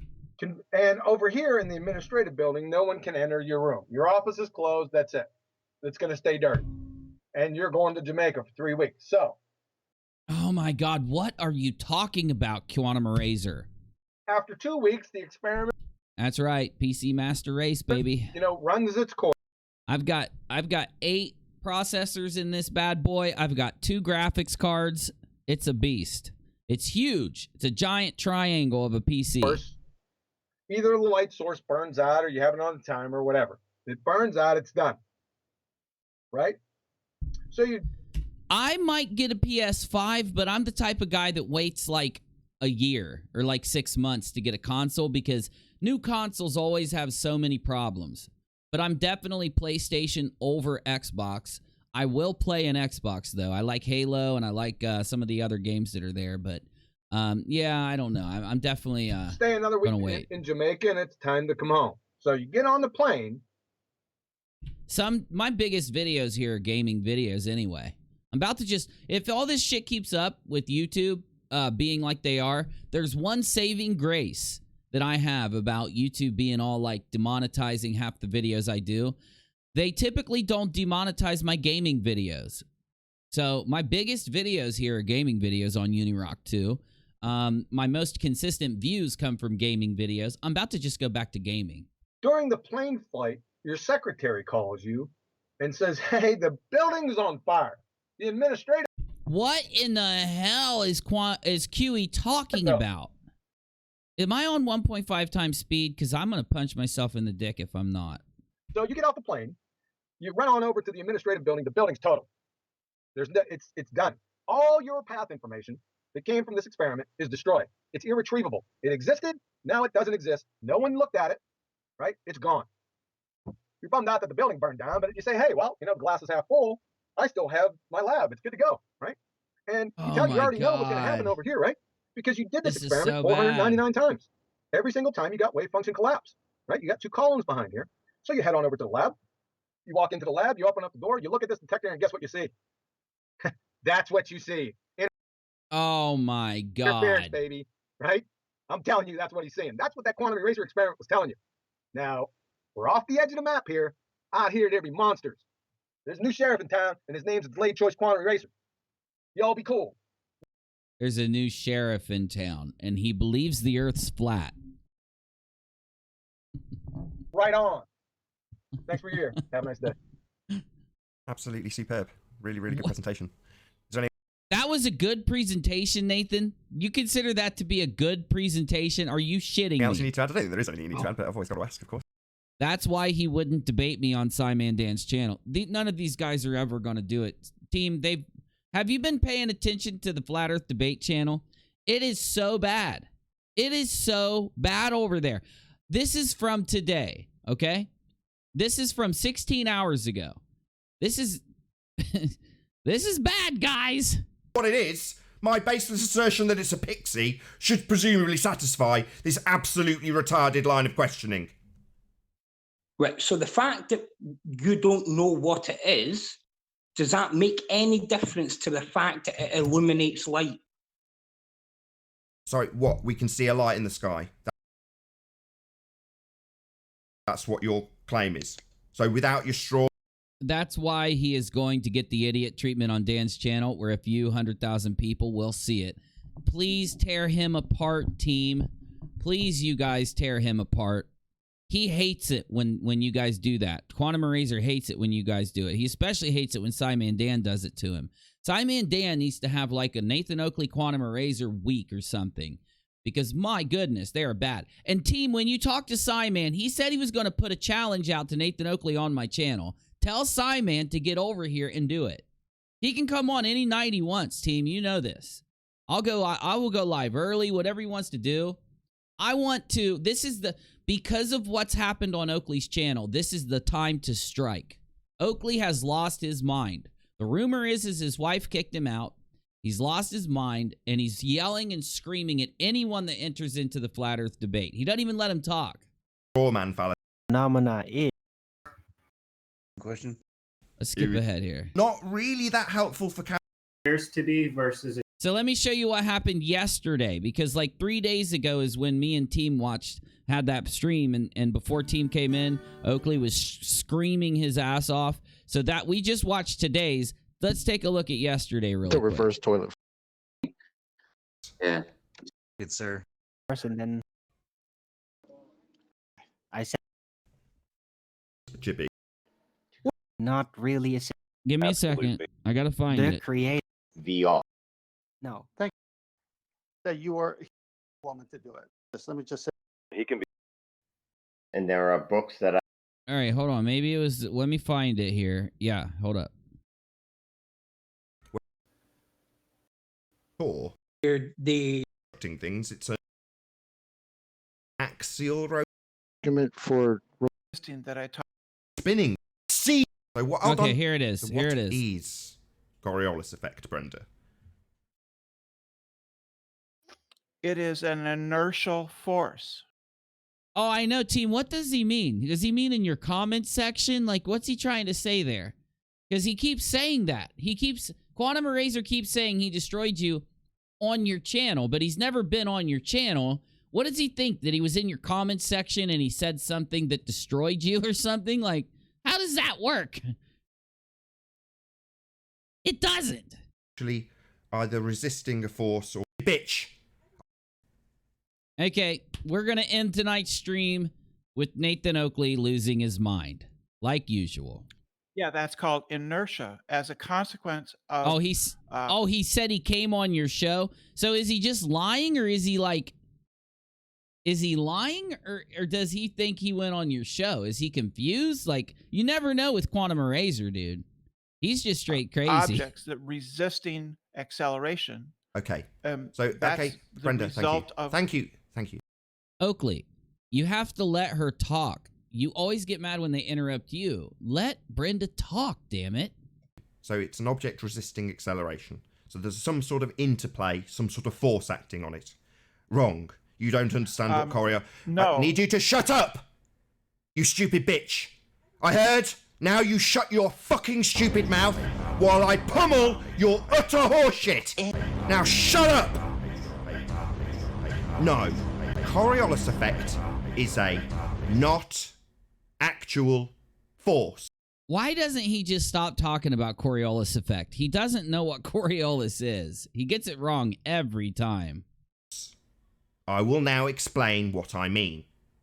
When you are on a spinning roundabout, observing a drone hovering.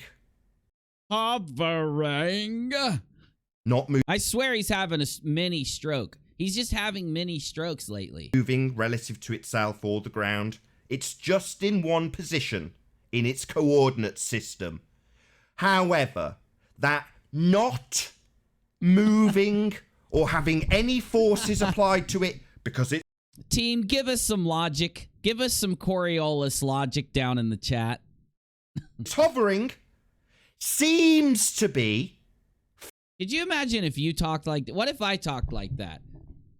Like, seems to be... Flying towards you and flying away from you. I'll say that again. Seems... Not not actual, not force, not interaction, but seems to fly towards you and fly away. Because the force that's involved is on you.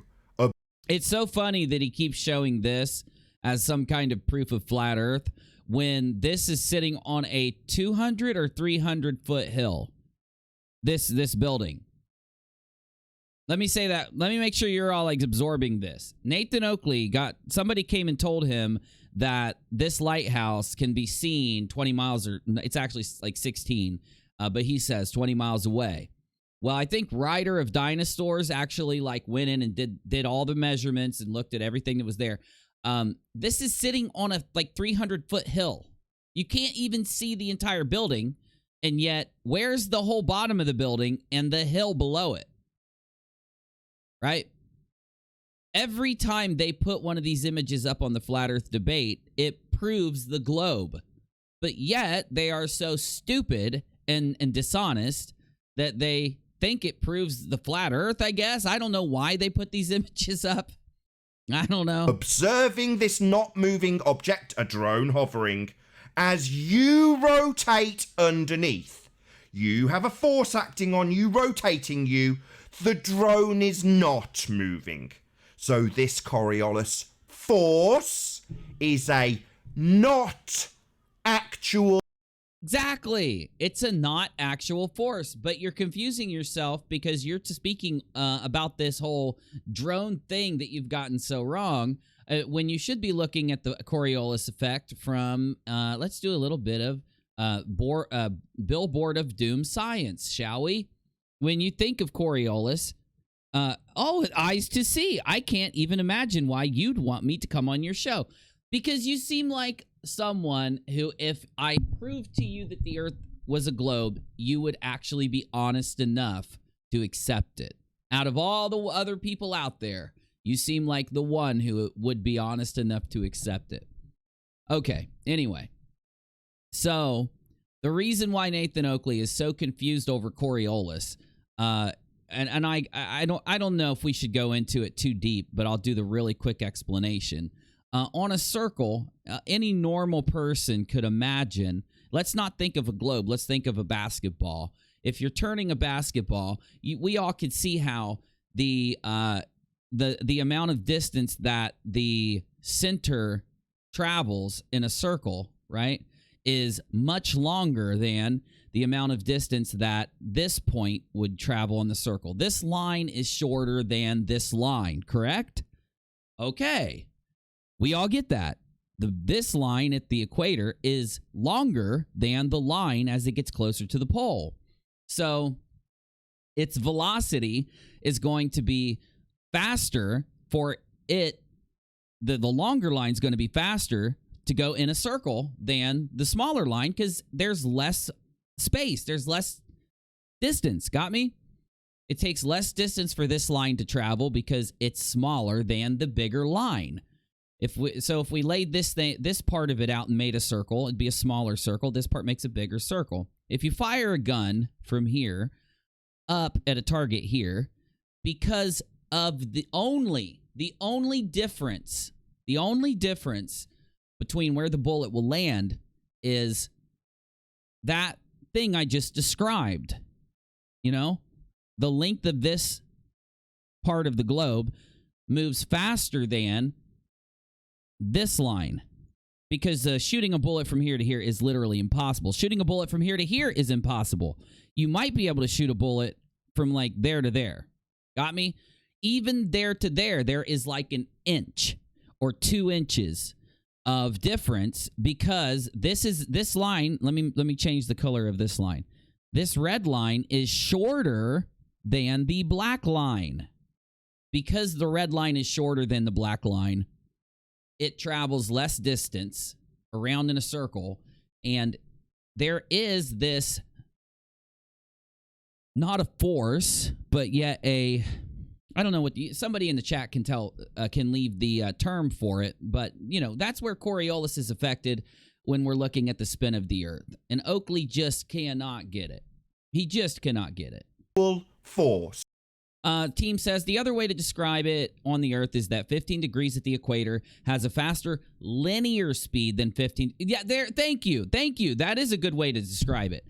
Because flatties will always tell you, and I'll use the word flatty as a term of endearment. That's better than globehead, isn't it? Even though every human being is a globehead, unless you've had some type of strange surgery or something. Oh, I lost what I was saying. No, but yeah, flatties think that, like, the fact that the globe, the equator is moving how fast at 1,000? A lot of people just round it to 1,000 miles per hour. And this part of the Earth, you know, it is moving what? Let's say 800, right? Yeah, that would be the, what team call it? Linear speed. Yeah. It doesn't mean that the surface of the Earth is zooming by, right? I think the best way to imagine it, and I've said it so many times, I'll say it one more time, I guess, is turn a basketball once in a day. That's how fast the Earth rotates. Now, the Earth is so much bigger than a basketball, but it doesn't change anything, right? That doesn't change it. The Earth is so much bigger, and it's moving one revolution in a day. The basketball, very small, is moving one revolution in a day. It is so simple. It's all about education, is what I'm trying to say. Flat Earth and people believing that it's flat, they're either doing it for religious reasons, the ones that are really committed, like Oakley and some of the YouTubers, or they're doing it because they're not educated enough to know that these YouTubers are lying to them. And Oakley knows. He's been, he's had so many discussions. Too many people have, made videos addressed at him that correct him and show him where he's wrong. And the biggest thing is this picture on his screen. That's the most ironic thing. I wonder what other pictures he's got here that I could show you. That one famous lighthouse picture is one of the best ones to use. Let's see if he's got it. He might have taken it off of there because I was just calling it out. Nathan Oakley equals the flat earth blank blank. I can't say his name out loud. And that's not meant as a joke. If you're not familiar, read The True Believer by Eric Hoffer as recommended reading to me by Bob the Science Guy. I'll take a look at it. I've never read it. Yeah. So, yeah, where's his picture of the, what are those turbines? The wind turbine picture that he always uses? Did he take it off there? Did he take it off of his slideshow? Or am I just not seeing it? Because that one proves the globe Earth also. I don't even know how he can put that up there. He should be hiding that picture from every flat earther if he wants people to believe in the flat earth. What are we doing? Is that a freaking QE presentation coming up? No interaction, no deviation. The drone... once a day at plus Mach 1. I just told you that it's not moving at plus Mach 1. You're wrong, bro. It's moving once a day. That's how slow it moves. Take a basketball in your hands and turn it. Spend an entire day turning it. That's how fast the Earth is moving at the equator. It's not zooming by at 1,000 miles per hour. You've been lied to. You have been lied to, good sir. I can hear the sarcasm in your voice, the plain truth. I know you're being sarcastic. But you have been lied to, good sir. Can you not see it with your eyes, plain truth? Look closely at the screen. Can you not see it? There is a 300-foot, or it's either 250, there is a hill underneath this lighthouse. There is a hill underneath this lighthouse. In reality, you can go there and stand and look at it. Why do you not see the hill? Why are you only seeing the top of the lighthouse? Or the whatever the hell that is. Why are you only seeing the top of it? Why would that much distance, if it was flat, be hidden? There should be no distance hidden. You see what I'm saying? You've got to be able to see it. You don't make a lot of money off... Wait, let me check how big your channel is. You actually might make money. Hold on. You've only got 1.18k subscribers. You don't make money off your channel. I had a channel with 1.8. I've had three. I have 3 channels that passed 1.18k. You don't make that much money at 1.18k. You have no snake in this game. You could get out of the flat earth and actually do something constructive on YouTube, like knit a sweater. You could play golf and film it. You could paint your face. You could carve pumpkins. You could cook avocados. Why are you doing this to yourself? Why are you exercising ding-dong mentality daily?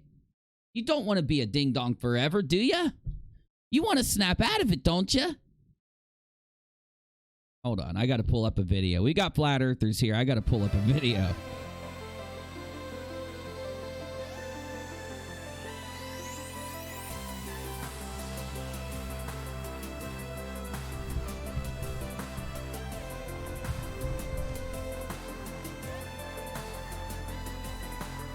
Oh, come on. Oh, there it is. Is in your elevation. Hold on, I almost got it. Don't go anywhere. Don't go anywhere, flatties.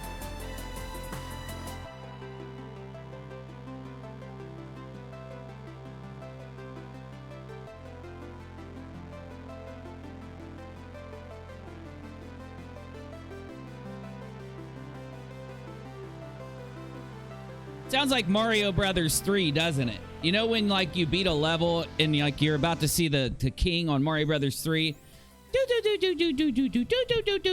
Sounds like that. This song sounds like Mario Brothers 3. Hold on, I've almost got it. I'm looking. It's Voice of Reason. I got to find the video. Damn it, where is it? Voice of Reason. Where's that awesome video of yours? Oh, found it. I don't want to on Flat Earth Falsities. I don't want to have to give my speech about how you've been lied to and you're a bunch of ding-dongs, but I will do it if I have to. The plain truth and eyes to see. And I say it with the most kind sincerity here. You have been lied to by these YouTubers like Jaren and Bob. Boats do go over the horizon. You can prove it to yourself. Just now, you'll say, but Uni, I can zoom in on a boat that's gone over the horizon. No, you can't. Boats that go over the horizon are over the horizon. You're zooming in on a boat that has not gone over the horizon. You need to work on your measurements. The Earth is provably not flat. I love a good conspiracy theory. I've done videos on conspiracies for years. I love debunking them, I love confirming them, and I love being able to say there's not enough evidence to do either. When it comes to the flat earth conspiracy theory, though, it's just religious fundamentalists not being able to admit the truth to themselves. Here soon, you're going to see a drone ascend into the air, and you're going to see the curve with your own eyes. You're being shown the curve right now. You can see the curve here. See? Can you see it? I can see it. It's curvy to me. Now, this boat back here is the same as this boat right here. It has a bunch of thingies on it. Containers! I'll pretend I'm Quantum Eraser for a second. Containers! This is a boat underneath all these containers. Why is there a bulge of water hiding the boat? My friends, how far does a boat that's 50 feet tall have to travel to go over the horizon? These are things that you can calculate. It's easy. But you can't watch the boat go over the horizon from 100 feet up, or else you're going to add a lot of distance to it. Every foot, I would even say every 3 inches that you raise the lens of the camera, you're going to be able to see further over the horizon. Picture it like it's a damn... Let me find it. Where's the billboard of doom, Busy? Busy's microphone's off. He tried to take his microphone apart and use it to smoke crack. I'm very angry with him right now, but he doesn't have a microphone. It was your fault, Busy, not mine. I have to buy you a new one now. Okay. Imagine a circle. Let's do what we did in school. Let's go back. I've been out of school for a long time, too. I have, all right? So let's imagine that we're on a circle. I mean, learn the globe. All I ask, if you're a flat earther, learn the globe model, because you cannot make judgments about the globe model until you learn it. Just like I couldn't make judgments about the flat earth model until I learned it. Once I learned it, I can debunk it easily. I do debunk it easily all the time. Okay, so let's zoom in on this circle here. Or we might not have to. No, we'll zoom in on it. So let's take our little bit of vision right now, and let's zoom in right here. So we're going to take that square I drew, whoop, and zoom in on it. Ready? Here we go. So we zoomed in on it, so now we've got this. All right. That was that circle that we just had. We just zoomed in on that part. So let's say you're standing right here. Got me? And you see a boat start going out, right? There eventually becomes a point where your line of sight won't be able to see the boat. Probably what, right there? You got me? If you would raise yourself up, even the slightest bit, let's just say you raise up the slightest bit, your line of sight now is going to be able to see the boat. You got me? Then you're going to have to wait for the boat to go out of your vision again. Raise yourself up, you'll be able to see further, correct? Right. Well, that's what you're seeing here. You're seeing somebody who's not lying to you. They're not telling you. A lot of the flat earthers will say, well, they'll be there like 100 feet up or 50 feet up or 30 feet up. And then they'll have boats that are way far out there and they'll say, I can see far. Well, yeah, you can see far, but that boat can still go over the damn horizon. This picture, and seriously, no joke, there's just no way around it. This picture's not possible on a flat earth, okay? Because, and I'll show you really quick. When on a flat earth, if the earth went out, like on a globe, you see that the horizon dips down. Like as you look out, it dips away from you and it creates a line. You got me? On a flat earth, it would literally go out as far as the eye could see until it was obstructed by fog, until it was obstructed by other things, right? So, like, if we were looking out, I don't know, Team could explain this better than I could. But the reason why this boat, the reason you can only see the containers that are on, these containers are stacked on top of this boat. You can see them right here. See, look, let me zoom in for you. Look. See right here? This is one of those long Connex containers. You ever seen a Connex? We used them in the military a lot. As you see, they're stacked on top of each other and they're loaded with cargo. These containers aren't floating in the ocean, but if it was flat, they would be, right? There is a boat underneath these Connexes. And if this boat floated out, if it went out further away from us, it would eventually look just like this boat, and it would sink lower and lower and lower until we couldn't see it anymore. That's not how it would work on a flat Earth. On a flat Earth, things would get smaller and smaller and smaller and smaller until two things happened. One, it was obstructed by fog or by something else. Or two, you would see it get so small that it would be like a dot, right? You could understand this in your head. You can see it in your head if you just think about it, right? Because I could go into a video game and we could set up a curved globe, or we could set up a flat plane in a video game, and then you could set how your render distance and how far you can see. You got me? This shit would never happen on a flat Earth. It just doesn't happen. Now, especially if you want to go up a little bit. You got me? No. I told you I'd have you on my channel, and I'm being cool. I'm not doing it tonight because it's 2 in the morning. If you want to come on my channel, be nice. You start being a dick and I'll kick you in freaking 6 seconds. I just invited Eyes to See on the channel. You got me? I will have a conversation with you, but it's too late to start it now unless you want to talk for 10 minutes. Anyway, I will let you come on. I'm a cool guy, man. I've had flat earthers come talk all the time. I talk to Authentic Intent, and he's a damn pedo. It was before I knew it. I would have never had him on after learning that. Anyway, let's take a couple more steps through.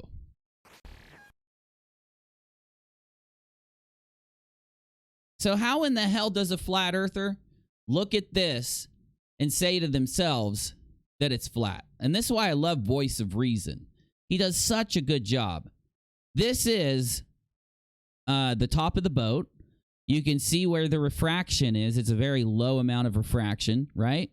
You got a little bit of a mirroring effect down here at the bottom only. So it's very clear day out. And you see the chimney of it. This boat looks like this. That's the same boat. The boat is cut off right here due to the curve of the Earth. Okay? There's no way around it. You can say, no, it's not true, but you're just acting like a kid if that's the case. There's no way around it. And my favorite clip is coming up. So I've been told by flat earthers constantly that boats do not disappear bottom up if they drive away from you. Then why is it that you can zoom in on a boat and watch it happen literally over and over and over again? You can watch a boat go out and the bottom of the boat will disappear until it goes over the curve of the earth, right? You can literally watch it happen. I'm not talking to you guys tonight, and Team Skeptic is not me, okay? So I don't judge me based on other people. If you don't like him, you can block him, I think. You can click somebody that you don't like on a YouTube, like in a YouTube chat, and block them so that you don't see them. And I can't have you guys on tonight. It's too late. I actually have a job. I work during the day.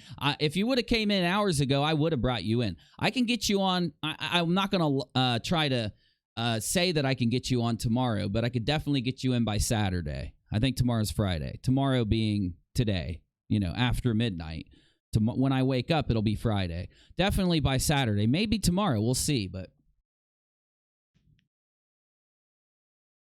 I will tell you this. The only type of people I have on my show are people that are willing to be honest and to have a conversation. And that's why I said Eyes to See seems like that kind of person when I saw your video. I'm the type of person that if you bring me a conspiracy theory and you bring me evidence to believe in the theory, I'll believe in it. I will be realistic. If you say to me, it's a conspiracy, I don't have enough evidence to fully prove it, I'm going to say, well, show me your circumstantial evidence. Show me the stuff you have that leads towards it, and I will weigh it logically and give you an honest response. And I've done that with many conspiracy theories over my time on YouTube. The flat earth theory is and I'm being real with you guys, it's a problem in education. Not meaning that people are stupid. Some of the smartest people, I myself, when I got out of school, I was too busy with work. Then I joined the military. When I got out of the military, I had a family, had to, pay the bills and go work every day. I didn't even read a book for a good couple years. And that's not like me. I didn't use a computer for like a solid year once. And I've been using a computer since I was old enough to smack my hands and my face against a keyboard. Literally. I used to roll around on those things. You get what I'm saying? It's a function of like, and I'll tell you why I think that. Because when I first started my YouTube channel, my main channel, I had a bunch of people come to me and try to tell me that the earth was flat and that I needed to look into it. And of course, I always looked at it and said, no fucking way, bro. Eventually, though, I did spend a couple days actually sitting down and, looking at flat earth videos. You get me? And when I first saw the boats do not disappear beyond the horizon, at first I said to Rachel, and I think I said it to my mom, because I think she was at the house that day. Maybe not. I eventually did say it to her, but I said, are you telling me boats don't disappear beyond the horizon? That's insanity. Now, this is way a long time ago. This would have been back in 2017, maybe. And yes, I was on YouTube back then. My channel was very small. Nobody knew about me, but I was on YouTube.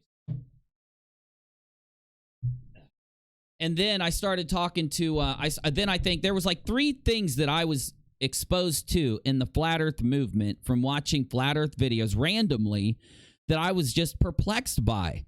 And I remember saying like, holy shit, like, is it possible? Like, are they lying to us about this? This is the craziest thing I've ever heard.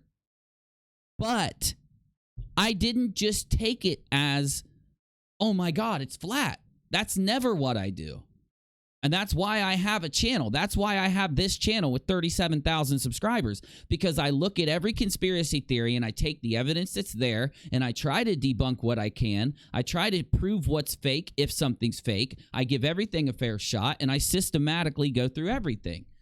The reason why I didn't, ever become a flat earther is because when I went and actually started to look at people that weren't just, having the most ridiculous standards to their collection of evidence or their video production. I actually saw somebody sit and fully film a boat going out into the horizon. And then I noticed something. Those flat earth videos that told me boats did not disappear on the horizon, those videos only zoomed in on a boat and then ended. None of them filmed the boat disappearing. None of them filmed the boat not disappearing as it floated away. But the debunkers that zoomed in on boats would film them going out over the horizon and disappearing from the bottom up. And that's when I knew it, because that's the way science is. Anybody can get up and convince you of anything. There are people out there who believe that Xenu is traveled on DC-8 spacecrafts and took Thetan ghosts and put them in a volcano and blew them up. And there's some of the richest, most famous people in the freaking world that believe in that, simply because somebody told them it was that way and paid them a bunch of money. You get me? Anybody can say anything. Luckily, we have a standard. We have a standard that allows us to be able to find out what the truth is, and that is science. That's why you see people like Quantum Eraser and Nathan Oakley continually trying to pretend to be scientists and massacre the scientific method and massacre, they try to say that other people are pseudoscientists, but they're not willing to actually engage in science. I watched Quantum Eraser do the most disgusting thing, the most dishonest and disgusting thing from a scientific perspective. He did a presentation where he tried to tell people that the scientific method, the three most important parts of the scientific method, were the ones that he picked out. And he specifically picked out 3 parts so that he could avoid math, so that he could avoid the analytical parts of the scientific method. But there was one thing that Quantum Eraser made sure that he left out of his description of the most important parts of the scientific method. Now, any person who's ever went to school and took an actual class and actually learned and actually has done experiments, actually done something to try to educate themselves in any type of scientific realm, knows that the scientific method, every single step of the scientific method is just as important as the other, and it doesn't function without any of them.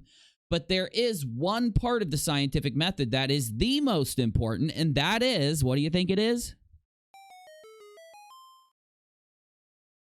Well, thanks for the $2. You can go ahead and charge it back. See ya. The one part of the scientific method that Quantum Eraser did not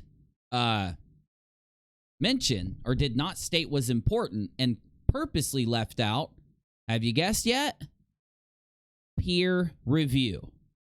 This is the thing that makes all of the people that try to pretend to be scientific out there so easily identifiably dishonest, because you can't say that every scientist is in it together. Why? Because scientists are just people that go to college and then go do their thing. There are so many independent scientists that are not backed by big corporations, that are not backed by government bodies. There's a lot of scientists out there that just do their own thing, that just study what they want to study. They just do it the way they want to do it. You got me? So what makes all of these scientists able to make sure that they are staying within the realm of science, not drifting into pseudoscience? What is that? And that is peer review. Putting your information together, submitting it to the entire body of science. That means the entire world. So that means if you're just trying to push a lie inside of science for some like pro-American reason, somebody in Europe could call you out. Somebody in another country could call you out. They could go in, look at your experiment, redo it, because that's what you have to do. And anyone out there, from students to all the way up to people that have retired, can then try to do what you've put out, study it, and actually add to it, call you out, debunk what you've done, The scientific process is the thing that allows people to be able to say you're wrong, and here's why you're wrong, and here's what the real result is. And I don't know if it's because Quantum Eraser and Nathan Oakley have an audience full of people that have been out of school so long that they have forgotten what the scientific method is, or if it is that they are just getting into the heads of the people that watch them, or if they're just targeting a bunch of dropouts, high school dropouts. It's highly possible they are targeting a bunch of high school dropouts. You get me? But you can't say that science is some grand conspiracy to hide something, because then you're going outside the realm of the government. You're going outside the realm of the Illuminati. You're going outside the realm of all these crazy things. That's how anyone that follows Quantum Eraser and Nathan Oakley, you're lost. You're gone. You're done. You can't say that you can debunk something without at least demonstrating that you have a basic, you don't have to have some complex ass understanding of it. You got to be willing to accept when you're wrong, and you have to be willing to be able to listen to what other people have to say in the realm of addressing evidence or addressing why, right? And that's why they've locked themselves into that echo chamber. It's why they've resulted to the screaming and the yelling and the speaking over. It's why Jeranism, more than anything, wanted the Behind the Curve team to sign a paper for him that said that they were, editing things out and changing things on him when they didn't, and because they barely showed anything at all. They just showed the most important part, which is people like Jaren, people like Bob, they've done a million experiments. When they get a result that proves the globe Earth, they just either hide it from the audience, or they just come up with a really bad excuse, and they just find a way to add propaganda to the mix and make it to where people can't understand, the people watching them can't understand why. That's why the Flat Earth movement is on life support right now. That's why you got to go get people like Owen Benjamin to try to save it. And this is another thing that 100% just shows that the Flat Earth is just a lie.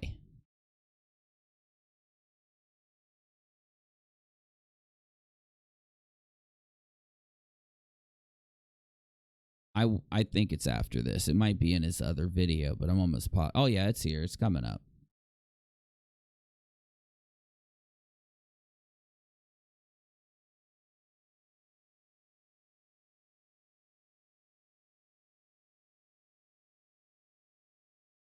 Be nice to Eyes to See. I want to try to bring her in here and try to get her to talk and see if she can be like, honest and straightforward about things. I want to give one of them a fair shot. A Plain Truth is just a fucking dick, so he can just kick rocks, but Eyes to See seems cool. So give her a chance, y'all. Please. No insults. Maybe if we get a few flat earthers in here and show them that, okay, so let me explain. If I was to not research out the truth on boats going over the horizon, it could have been possible that I would be open-minded to believing in the damn flat earth. It would have been something that simple. Something as simple as me not, something as simple as me not looking for videos that debunk that shit and seeing both sides in front of my face almost left me open-minded to the flat earth. Which would have been YouTube suicide. I would have never came back from that. I mean, for God's sakes, DSP can literally masturbate on camera almost. It just showed his face. And he can still collect thousands of dollars per month on Patreon and still play games on Twitch and have a career. But you can't come back from being a flat earther. That shit'll stick with you forever. And they almost had me. Because I was in a time in my life where I had not paid attention to science for a good bit. I was very busy. I was very stressed. I had started a YouTube channel and it took off and I didn't know how to handle it. It blew up and I didn't know what to do. I didn't know why it was. I didn't know what kind of content to do, and I was confused, and I was just, you know, I had all these thousands and thousands. This is after my Las Vegas video went viral and had like so many hundreds of thousands of views in the first whatever hour, and like I was inundated with people. I had people stopping me at the grocery store and at the gas station coming up to talk to me about my videos, and I live in a small place. So I had thousands of people messaging me, and there were people trying to tell me, submit. I always try to take submissions even in the most busy time, and I took submissions, and people were trying to tell me that the earth was flat, and God, I'll be damned if I would almost went over to the dark side, the dumb side of the force, you know? And why can I say that to you? Because there's too much evidence that refutes it. You have to literally go against all logic and ignore every bit of evidence that refutes the flat earth in order to believe it. And you can't say that that's not true. You just are going to be dishonest with yourself if you are going to say that that's not true. Why? Because you have to label pictures that are not composites in order to believe in the flat earth. You have to take pictures that are not composites and lie to yourself and say that they are, right? You have to take, you could go look into a damn camera or look into a telescope and see Saturn and see Jupiter, right? And see what they look like and be able to see what a probe says they look like as it gets closer.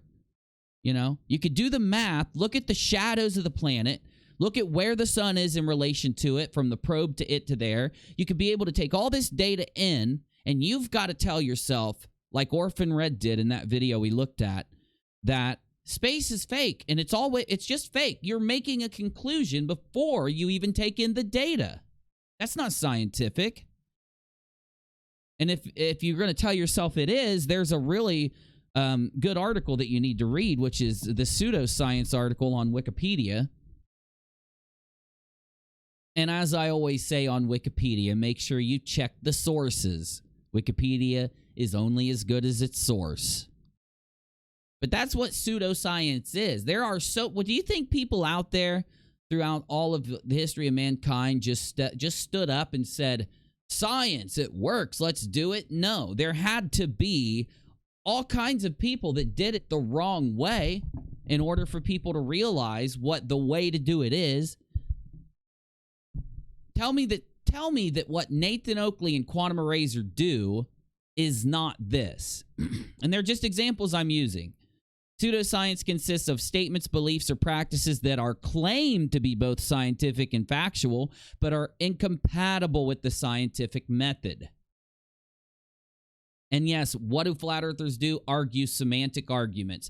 But the scientific method says this, and then there's another definition over here, and then there's another definition over here. You can read this and understand the information that it's conveying to you. You get me? If you're someone that reads this and tries to pick it apart and say, well, the scientific method, woo, woo, woo, woo, woo, then you've already got a major problem and you need to go probably get your head checked. But what is this saying? This is saying somebody like Quantum Eraser, who only takes the most basic understanding, literally a textbook, reading a paragraph understanding of something, and tries to say to you that he is more knowledge than somebody that spent 30, 40, whatever, 20 years inside of a field studying and experimenting and drawing conclusions and submitting their data to be checked by other people, submitting their data for peer review, actually having people step up and let them know when they're wrong or when they're off on something, hearing other people's suggestions, putting in lifetimes worth of work, right? And somebody like Quantum Eraser wants to say, no, the earth is flat, even though my sources are all universities that say the earth is a globe and scientists that say the earth is a globe. And, look at any source that he has on the page. Is it science when you say that boats go over the horizon but they don't disappear from the bottom up. Or they do disappear from the bottom up, but that's only because it looks that way due to some kind of strange perspective that we're not going to put to mathematics. You get me? Every argument that the Flat Earth Mafia on YouTube makes is specifically designed to try and push arguments against it back just a little bit so that it can slip away and run off into the distance and hide. That way, later on, they can pop their head out and say, the earth is flat, super chat me, baby. You get me?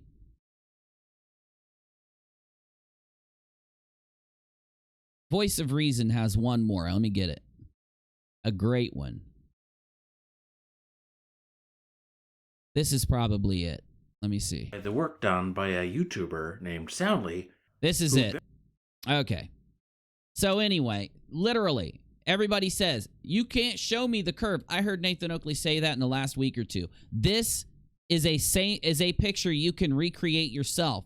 So you can't say that NASA did it or that some crazy, scientist that's trying to lie to you did it. This is the curve being captured with a camera on the surface of the earth. Mission accomplished. Now, how many flat earthers said, how many of them stood up and said, show me the curve and I will not be a flat earther anymore? There you go, sir. I heard Sleeping Warrior say that. He's not a flat earther anymore, is he? Oh, wait, he is still a flat earther because he's dishonest. He does not hold to his word. He is a liar. But maybe there's some other flat earthers out there that we can go find clips of them saying, if you show Nathan Thompson, he's one that spent a good portion of his early YouTube career going around and talking to people saying, show me the curve and I won't be a flat earther anymore. Right? So what do you think happened when Soundly and others show this picture to people? Do you think they say, you're right, sorry? No. Even though they could go there and take that picture themselves, they don't have to go into space for this one. You got me? And there are so many examples like this on the globe. There are so many examples like this. This is why people don't respect flat earthers. Right? Maybe you're a flat earther and you're out there every day you're thinking, why are so many people against the flat earth? Why won't those people just wake up? Well, we're not going to convince ourselves of a lie. We're not going to lie to ourselves every day like that. You could be pretentious enough to think that you're the only one that's woke enough to be able to realize the truth. But in all reality, how many times in your life have you been wrong because you thought like that? I guarantee you could, if you're honest with yourself, think back to 1,000,000 times when you said something to one of your brothers or sisters or friends when you were younger, and you turned out that they proved you wrong pretty damn quickly, but you were absolutely positive right before you said it, right? I mean, shit, this just completely smashes it. Literally, there is no flat earther that has a response for this that makes sense, that isn't just rambling. This is probably one of the flat earth killers. This image is responsible for more people leaving the flat earth movement probably than most other images of its kind.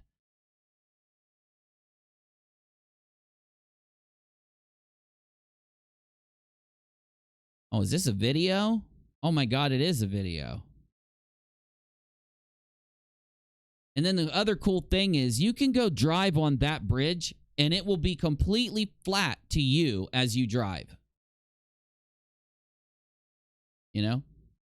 You'll feel like the damn thing's flat as can be. Because it is.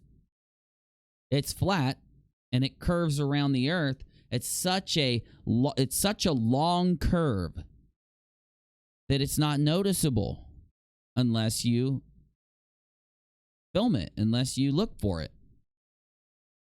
Just like if you look at Saturn or Mars up in the sky, they look like Saturn looks like a dot until you go to the observatory and look up, then you can see it.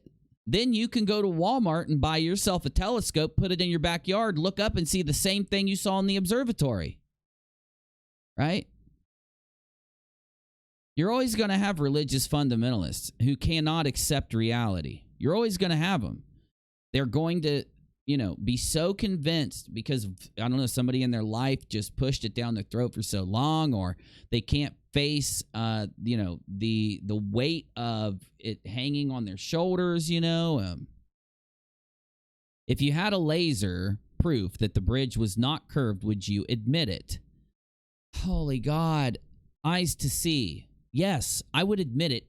If the earth was, if you could prove to me that the earth was flat, I would put the videos on both my channels. I've got one with 37,000 subscribers. This one has 15,000. I would put it up there and let you help me make the video, and we would laugh at the Globies for being dumb. But the point is, the earth isn't flat.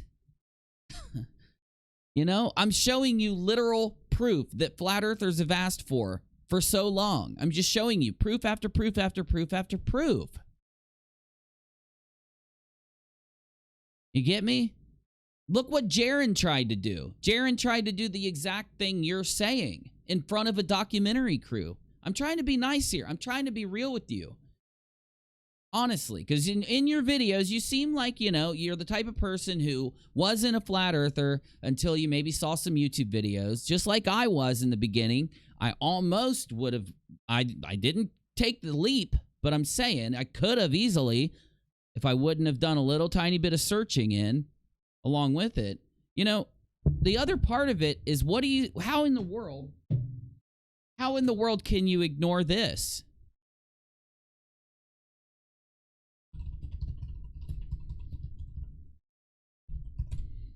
How in the world can you ignore this? Let's go to the full screen studio so that we can just kind of see the, you know, all these images real quick. How do you ignore this? You know, it's not just NASA or JAXA or whatever other space agency that has sent things into space that have taken pictures of the Earth. Yes, some of these images in front of you are composites. Some of them. But let's just do ourselves a favor. Let's just do ourselves a favor. We're not going to look at any composites. We're only going to take actual images. I can find you hundreds of them. I can find hundreds of images. In one of the images I just saw today, actually, oldest picture from space. I don't know if this will bring it up. But there was a picture taken. Yeah, here it is. It's right here. This picture was taken in the 50s or 40s. Or was it even earlier than that? I don't remember. There's so many pictures from space from a long time ago, right? Before we had CGI, that you can compare to what we see now. Let's just say when a student sends up a rocket, or when a company, right? Like, recall when Team knows what I'm talking about. I don't know if he's still here. But, yeah, it was even before NASA. The picture I just showed you was before NASA, okay? My point is, what if I prove to you that that bridge is curved? Are you going to believe in it? Are you going to go to Globe? Because you just asked me if you could prove to me with a laser that that bridge didn't curve, that if I would admit it. And I said yes, and I mean it. I keep my word. Will you admit it? No? You get me? The thing is, I don't like the fact that there are still people out there who, because of Jaron, because of what's his name, oh God, that anti-American, like, dude, Eric Dubé, because of Bob from Globebusters, I don't like it that because of people like them who have a financial motive to have people believe in the flat earth, they pay all of their bills. They used to work somewhere. They were never successful on YouTube doing something other than flat earth. They tried. All of them tried to do something on YouTube and failed, then decided to take the flat earth route and became successful with it. ODD TV's another. because of people that actually make a living off of this due to being able to make videos on the flat earth way back in the day, right? And pushing it and lying and going forever on it. Now they've substantiated themselves to where they make a lot of money doing it. Because of people like that, there are several individuals that believe in the flat earth, not for religious reasons. If somebody believes in the flat earth for a religious reason, I say more power to them. As long as they admit that it's because of a religious reason, I'm fine with that. Freedom of religion in this country. The rights of a free person. Believe in it if you want. But you don't get a free pass to go around pretending like the flat earth is scientifically provable, because it is not. That's the major issue in this. You've got a bunch of people online who continue constantly to pretend like they can prove the second law of thermodynamics violation, blah, blah, blah, the container. It's not true. It's not a second law of thermodynamics violation to have the atmosphere. And any smart person would say to themselves, if I was on those bridges with instruments to test them and they were at a constant height from water level and they did curve, I'd be done with flat earth. And yes, I'm a Christian, but not a moron. I'm also a Christian, and I don't think you're a moron, or I wouldn't have said anything to you. But I will promise you this, those bridges curve.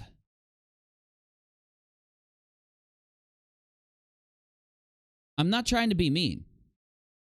If you don't want to believe if you want to keep believing in the flat earth, you don't have to talk to me. You can just take off and just say, fuck UNIRock, I'm out.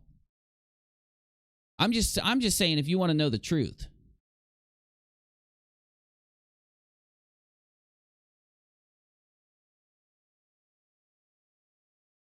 Because I'm sorry to say it, I don't know who, I don't know what YouTubers out there what made an impact on you. I don't know. I'm not trying to guess. I mean it. But some people actually are impacted by the way Nathan Oakley acts. By the way Jaronism acts. Have you looked into Jaron? Like, I just want to know just because you're a flat earther, I'm not saying you ever watched the guy or you like the guy or anything. Do you ever look into Jaron's past?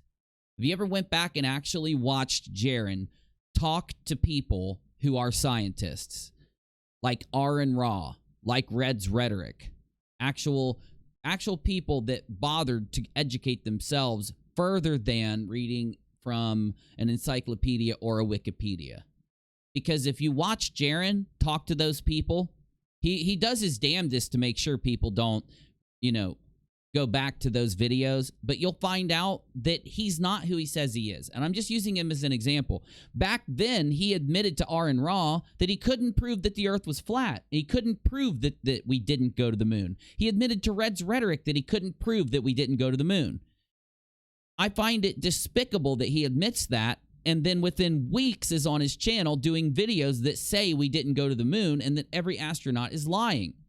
You got me? Because it's false. I will be honest with you. It is possible we didn't go to the moon. It is possible. It's a very low probability that we didn't. They would have had to have been massively freaking... It would have had to have been like a 0.00001% that they could do it. But the other 99.999999% thing is that we did go. You got me? How is Jaron going to say to someone that he can't prove the earth is flat, or that he can't prove... I just heard Nathan Oakley be dishonest too. I don't know why people follow these dishonest people. Orphan Red's one of the most dishonest. And I don't like saying that about her because she seems kind of nice. She's so ditzy that I don't want to be mean to her. There comes a point where you have to look at the people around you, right? Look at the people who also make videos like you and ask yourself, are they honest? Or are they doing this because they're on a screen and there are a percentage of people that'll still support them even if they do X, Y, or Z? Because there are people out there who have just done the most atrocious things ever, and they still have some people that'll watch them on the internet.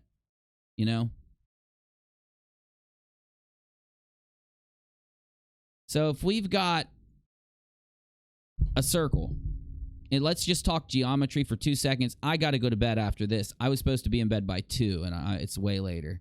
If we've got a circle of any size, theoretically, you could just zoom in and zoom in and zoom in and zoom in and zoom in, and it's going to look like it's flat at some point. You could take a basketball and zoom in on it real close and see that it actually looks flat. You got me? But the point is, if you're willing to take in all the data, right, then you'll be able to tell that that bridge does curve. There are people out there who, what are those people called that take the tripod that has those funky like thing on it, and they measure out the distance to places? I'm sure they could, take a look at Skeptropolis's bridges. Where did they go, bro? Oh, here they are. My point is, if the Earth is flat, then, and if NASA lied to us, and if all science going back all these years was lying, there's one thing I've found about liars. If you are good, you can always prove that they're lying. You can always catch them eventually. You know, I've caught a lot of liars on YouTube. Used to be like my thing, red pill to pay the bills. Catch people that are lying so they can push a fake-ass conspiracy. My point is, before I get off here, if it was true, then the flat earthers out there, by now, all these people that designate themselves as flat earthers, there's a freaking shit ton of them. If flat earth was true, all these people that designate themselves as flat earth, one of them would be able to prove it. One of them. None of them can. They've had all these years where they make daily Jaren, look at Jaren. He can't prove it. What is he? Are you telling me Jaren's a failure? What about Bob? Is Bob a failure? What about Oakley? Is he a failure? Are these guys just complete failures? Why have they spent all these years defending the most basic things about the flat earth instead of proving the earth's flat like they say they've done and then moving on to other things? You know, going out to do a whole bunch of experiments and submit them for peer review to all the scientists of the world. You know, to go, because if the earth is flat, there must be experiments to prove that the earth is flat. You got me? Why have they not done it? Why did they still? Jaren is doing, and I mean this, the same thing on the internet last week that he did all those years ago. Bob, too. Nathan Oakley, too. Nathan Oakley has had to, resort to doing the most disgusting things to be able to try to put out. Why would anyone have to do that? Have you ever seen somebody doing that for the Globe?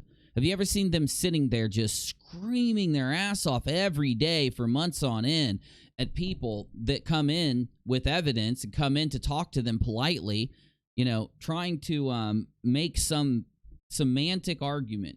There has to be a reason that the flat earthers that are left, there's a reason why they act like they do, and they're so dishonest. Look at Fuck It Word. He's one of the most dishonest ones out there. They're all dishonest. Look at Sleeping Warrior. He was calling a lady many names in his last video. We were supposed to react to it today, and I didn't even get to do it. I forgot. Sleeping Warrior was calling this really nice lady a whole bunch of names in her in his last video.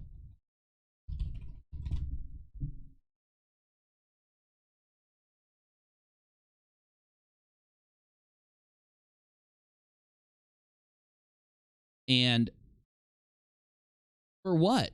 She didn't do anything to him. She went to college. She got launched up to the ISS, which is in the sky, by the way. You can see it with a telescope.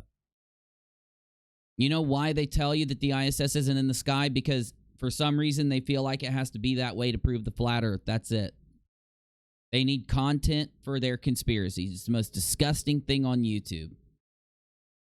They are willing to lie and clickbait the word truth to get people to think like them solely so they can make ad revenue and donations. It's disgusting.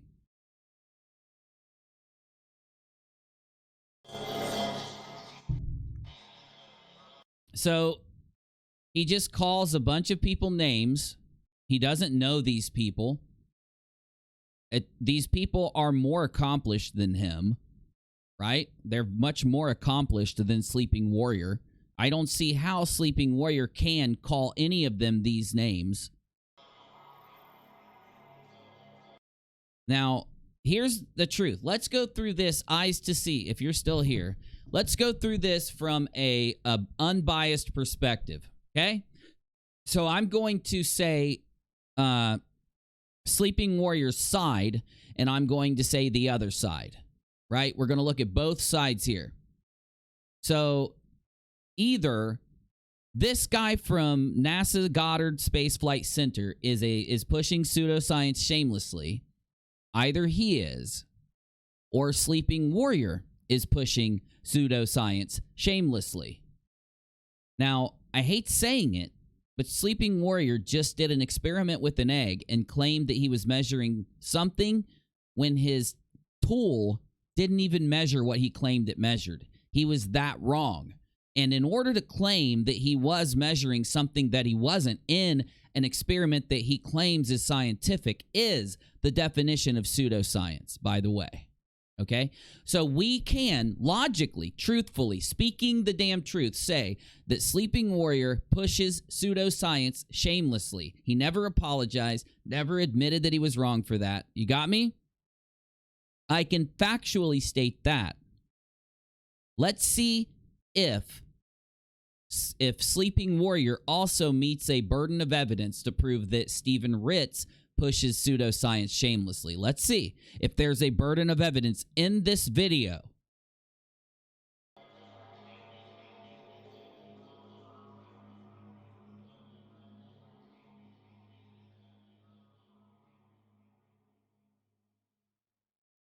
Oh, God, are you going to tell me that you're going to say that this guy pushes pseudoscience shamelessly, but you're going to center in on the context of his words?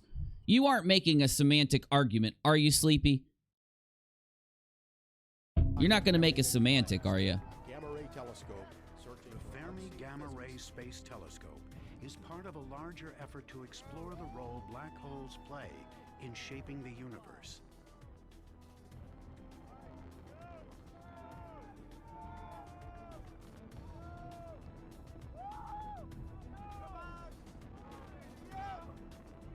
This is boring, Sleepy. No wonder you're sleepy, Sleepy. In our own little area of our galaxy, we're able to look around and make meaningful measurements, have a theoretical understanding of the entire universe in which. So he literally took the guy saying to have a theoretical understanding of the entire universe and tries to center on a word to make fun of the guy and call him a wanker and put him down. For one, he has not justified himself putting this person down and doing what he did, for one. For two, not actual, not at the reality is level. Steven, doesn't even make sense. No, just completely ridiculous. To me, is something that all of humankind can justifiably take pride in.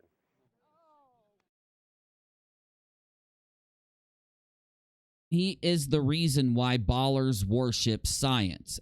They think this is science. No, this is deception, dishonest lies. So let's do it again. We've got two sides to what's going on. Either Sleeping Warrior is being dishonest and lying about this guy, or this guy is lying and he is dishonest. Well, even if this guy, let's say that this guy didn't know it, but the world was flat like Sleeping Warrior says it is, and everything he knows about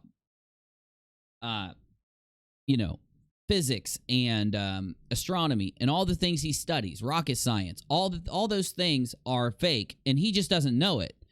I don't think that Sleeping Warrior has met the burden that this person is deception, dishonest, or lying, because his math works.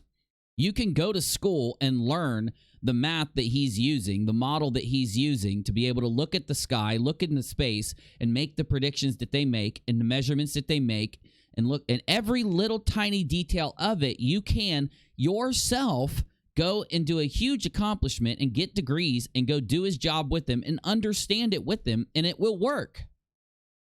It will work. It's not fake. Physics isn't fake. Astronomy isn't fake, right? In the very least, you know. So on Sleepy's side, though, let's look at this one more time from Sleepy's side. So we already know that even if Sleepy's right, this guy's not lying because his math checks out and it does predict what the things are doing in the sky. So let's look at the other side. He is the reason why ballers worship science. I don't even know this guy. I don't worship science. I believe that the earth is a globe, and I don't worship science. They think this is science. No, this is... it doesn't even make sense. Sleepy, literally, and I agree with Team Skeptic, is just doing dumb things to try to push for Dumb Fuck of the Year. He wants to earn the award. And if you don't believe me, let's move a little further, because I think I got a pretty good scientific hypothesis here.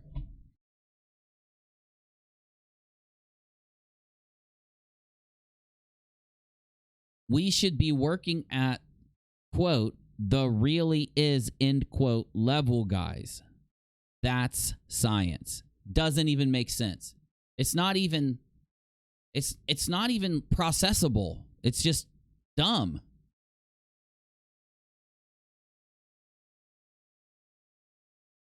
Science, as you know, operates on multiple... So once again, he takes two people, insults them. Levels of explanation, and often we speak in an approximate way. Now wait, wasn't this the same guy that Sleepy was using as a source? So Sleepy was using that guy as a source. So he didn't think he was an idiot. He actually respected what he did and used him as a source. Until Fight the Flat Earth interviewed him and had him on, and he explained that he wasn't a flat earther and that Sleepy was wrong.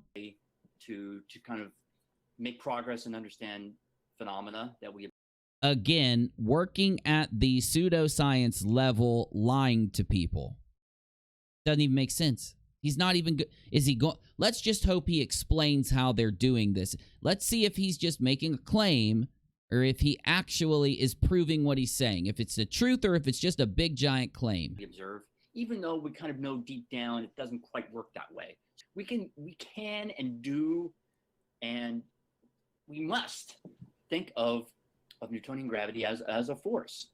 That doesn't mean it really is, but we don't necessarily need to work at the really is level. Yeah, we do. Dickhead insults him again. Who's the dickhead here? Who's the idiot here? The only provable dickhead or idiot is Sleeping Warrior. Everybody knows this that watches this. We want the science. If you want science, go to school, Sleeping Warrior. Go to school. I don't even believe he's a lawyer, honestly. He hasn't proven it yet, but I'm only going to use his own standard, okay, until he shows absolute proof that he's a lawyer, shows absolute proof that he actually has the degrees he says he does, shows absolute proof he's worked at the places he claims he works at. I don't believe that he is any of those things. And I am allowed to think that without it being rude or mean, because I'm just using Sleeping Warrior's logic and pointing it at him. In this case, yes. And obviously, Sleeping Warrior does not want the science, because he could just go to any university. He could probably sit down in a university library and talk to people that are there, and they could explain to him and teach him, and he could study with people that are already studying for another class and get a free education in a lot of the stuff that he's confused about and that he has wrong. But let's see. Let's see if he shows proof that these guys are lying or participating in pseudoscience, because that is his claim, and he has to meet the burden of proof. Still think of it as a force for understanding projectile motion, when you throw a baseball, or calculate the orbit of the moon or a satellite. So he says when you deceive the nation. So he must mean the UK. Anyway, where's the proof, Sleeping Warrior? Where's the proof here? It works extremely well. Heliocentricity only exists in the world of studios. You still have only made claims. There is no evidence in this video whatsoever. He's made several claims, probably 12 total. And he's trying to copy Blue Marble Science by using a banjo. He is. They cannot prove we are on a ball. It's not okay to teach children that we are. It's not okay to teach kids that we are. Well, I can prove that we are on a ball. I can show you pictures that are taken from regular people, students, college students. How about we go up to businesses? How about we go up to big corporations, governments? I can show you this from every country on the face of the earth.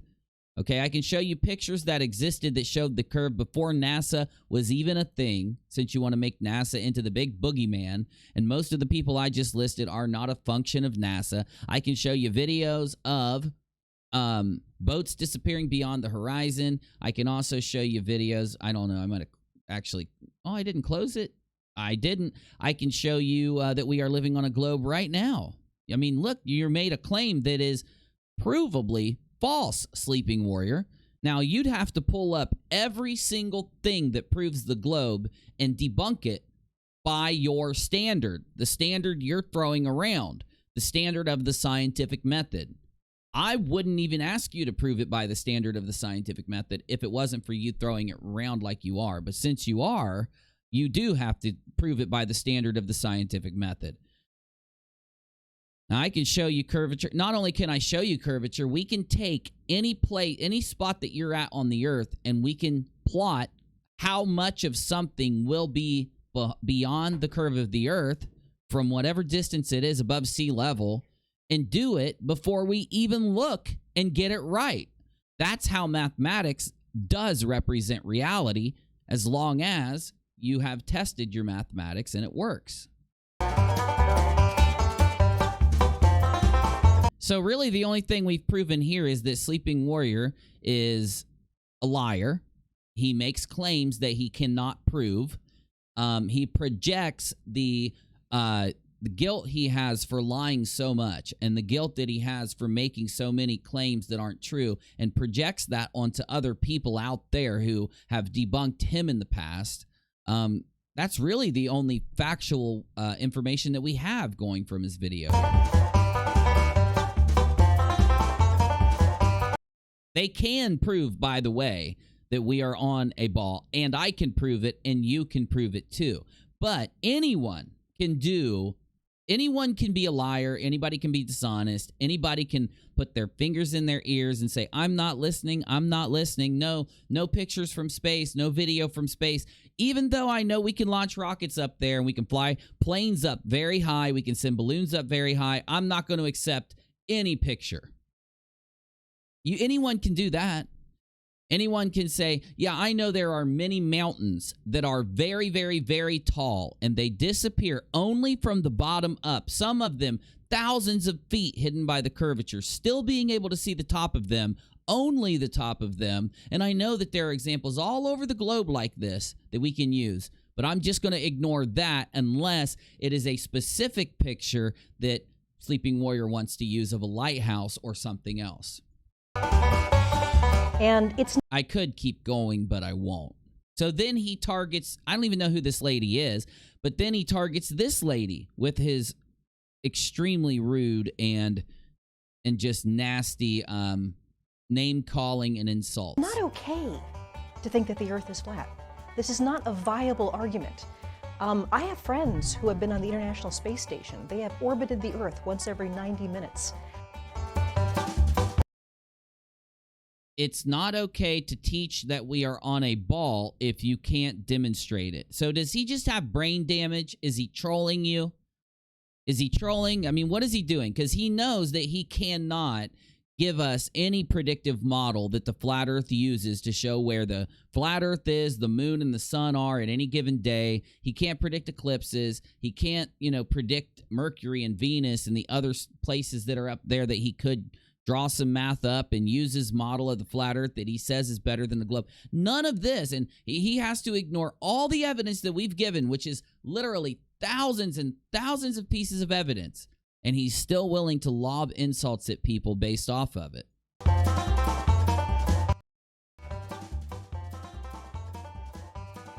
Well, you know what? Actually, that's a good statement. He's saying it is okay to teach that we are on a ball. Because we can demonstrate it. We can demonstrate it 1,000,000 times more than he can demonstrate the flat earth. So I don't even have a problem with that statement. And then he says appealing to authority is shitty proof too, Michelle. But I can show you many times that Sleeping Warrior has appealed to authority in his arguments or in his, I won't call them debates, his discussions. Pretty hypocritical, Sleeping Warrior. And then he says that her hair looks like pubes. No, it doesn't. What? You're telling me you have seen a woman. Sleeping Warrior, you've been with a woman. And we know your standard of evidence, like it has to be something only that you've seen with your own eyes, right? You've said this before. So Sleeping Warrior is saying that he has seen with his own eyes a woman whose pubes are that long. I mean, her hair looks like normal hair. Doesn't look like pubes at all. I mean, so really, the only thing we can determine here is nothing negative about her. We can only determine that, for some reason, Sleepy dates women whose pubes are like a foot long. That's creepy. It's really weird. Anybody else with me on this? Like, isn't it creepy that Sleeping Warrior is admitting to the world on YouTube that he dates, that he has slept with women whose pubes, that's like 2 feet long. No, that would mean that Sleeping Warrior's girlfriend or whatever, girlfriends, whoever he's been with, that would mean that his girlfriend's pubes are like 2 feet long. How's that even possible? Most luxurious pubes I've ever seen, says William. Exactly. I mean, it's really weird, Sleepy. The things you admit. I mean, he just pissed in a bottle on camera a few days ago. I honestly think, and I don't mean to use this in any, don't get mad at me, anybody out there. I think he is mentally retarded, honestly. I think Nathan Oakley is too, and definitely, I don't care if you want to say Sleepy might not be, and that Nathan could not be, but Quantum Eraser, there's no one in the world that would say he's not.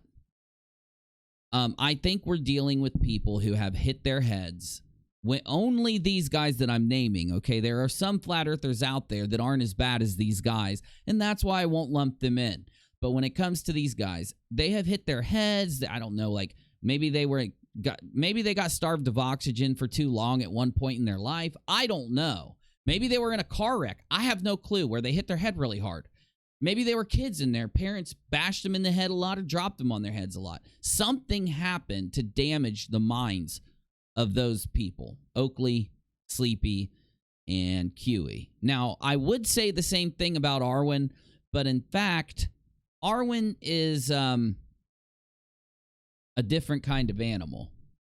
He's the kind of animal that tries to go to Mount Doom and stop Frodo and Bilbo from throwing the ring into the lava.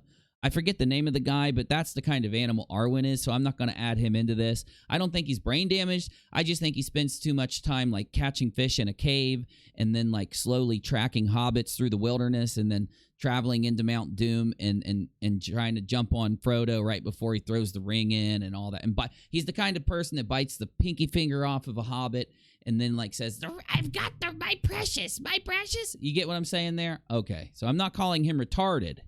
Just want to make sure you understand.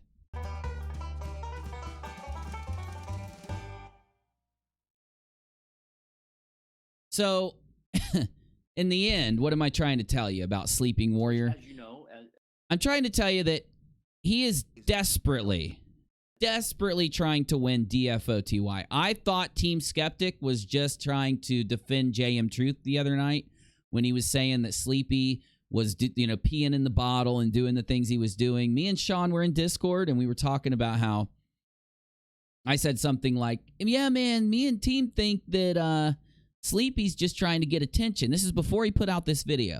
He's just trying to get attention and do dumb things like pee in a bottle so he can win DFOTY. And Sean was like, no, Uni, Team is just creating a conspiracy. He said this. He said, Uni, Team is just creating a conspiracy theory about Sleepy so that he can make sure that JM wins DFOTY because JM is Team Skeptic submission. That's what Sean told me. No, I don't believe that anymore. I almost agreed with Sean when we had that conversation. I seriously think that this is all a big act put on by Sleeping Warrior to try and get more attention for DFOTY. The video is one of the worst videos. I don't care. Let's just take out the fact of who it is. We don't know who did this video. You have no clue. And because it's done with no voiceover or anything like that, it's pretty easy that you wouldn't hear his voice, so we don't know who's doing it. You don't know if it's Sleepy. You don't know who it is. Everybody would say that this video didn't prove anything. It didn't make any, good points. It just it lobbed around a bunch of insults, and it was really dumb. Really dumb. That's what you would think if you saw this without any context. So anyway, before we log off, though, I have to take a look at the,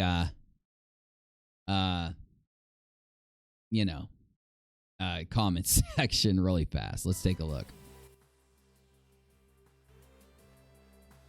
The only person pushing sameless pseudoscience around here is you, Sleeping Warrior, pinned by Sleeping Warrior. Can you point me anywhere where I have pushed any pseudoscience as science? See, he's a troll. I would like you to know that he's a troll. And I tweeted out absolute proof that he is a troll. He left a comment. I think this was yesterday or the day before. I tweeted it on Twitter. He left a comment that said, somebody said, see, blah, blah, blah, the earth's not flat. And he said, I never said the earth was flat. He's just a liar. He's dishonest. We've got to realize once you identify somebody as dishonest, you cannot take anything they say and actually do anything but laugh at it after that. David Brisbane. Experiment. You can't just do a single experiment with no measurements using the wrong measuring device and expect to be believed. You've got to eliminate all other possible causes for the behavior of the egg in the two solutions, and you didn't. If you had handled the experiment and conclusion as your first lab assignment in a first year of physics at uni, you'd get a big F. It is customary to do a literature review to identify the theory and principles that you think will apply in the experiment in order to formulate and test your null hypotheses, i.e., changing the density of the solution does not affect the motion of the egg in the solutions. Big F, and you'd be told to redo the experiment properly. You can't just talk the talk. You have to walk the walk. That's a very good comment. I know you're trying to beat JM Truth, but you won't. That was mine. Wow, you really tried hard with this video, and I wish you good luck for the DFOTY prize. Even though deep down we know it doesn't work that way. Hey, there's the plain ding dong. Hi, your new name is the plain ding dong. Hope you like it. Ding dong. Really enjoying your push for DFOTY. You got my vote if you keep posting videos like this. This goes both ways, Anthony. It's not okay to teach that we are on a frisbee if you can't demonstrate it. Oh my goodness. Thank you. Thank you. Such a good point. Okay, so you don't understand what theoretical means, and perhaps that's why your theory is lacking. Very good point. Pseudoscience, according to Liley, equals all the science that Liley doesn't understand equals all of science. Oh, he responded to that. Just Google it, followed by the word definition. No, this is a great definition, for pseudoscience according to you. It's perfect. With apologies to Python M and Elkmiss and the B Club, presenter, good evening tonight. Science and education, should it be taught? I have here sitting in the studio next to me, O'Reilly. Oh, I'm sorry, Anthony Riley, Mr. Anthony Riley. What the fuck is this shit? Are you writing an entire freaking play that involves Anthony Riley? Quote, it's not okay to teach kids we are on a flat earth if we can't demonstrate it. It's hilarious the amount of time flatties put into trying to discredit NASA, considering if NASA disappeared tomorrow, nothing would change. Maybe you should just stop cherry-picking quotes and concentrate on understanding the science behind what they say. Exactly, but that doesn't make donations. It doesn't, they won't make donations. They won't have content then. I don't understand how, if it's dawn where you live and one time zone west of you, they can't see the sun yet if the earth is flat. This just doesn't make sense. Exactly, my friend. I wonder if this video is full of that flat earth proof we have all been patiently waiting for. It wasn't. It was just a bunch of insults and lies. And the ammo collection grows. Keep it up, Anthony. This is all gold. Your stupidity knows no bounds, as it would seem. Bruh, I don't want to be sick.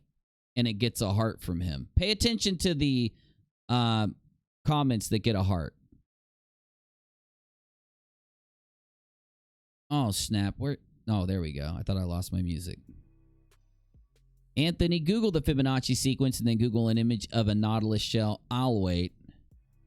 Everybody say hi to David Gregory. What the hell?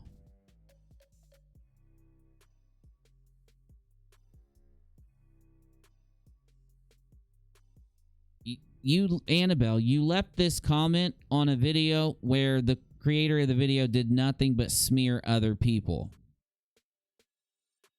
Yeah, but the weight of the atmosphere precludes the need for a container. Game, set, and match, flat tards. Now take your channel down.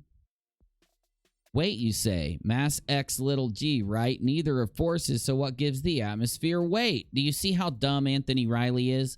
Do you see how dumb he is? That's how dumb he is. What he just said there, that's how dumb he is.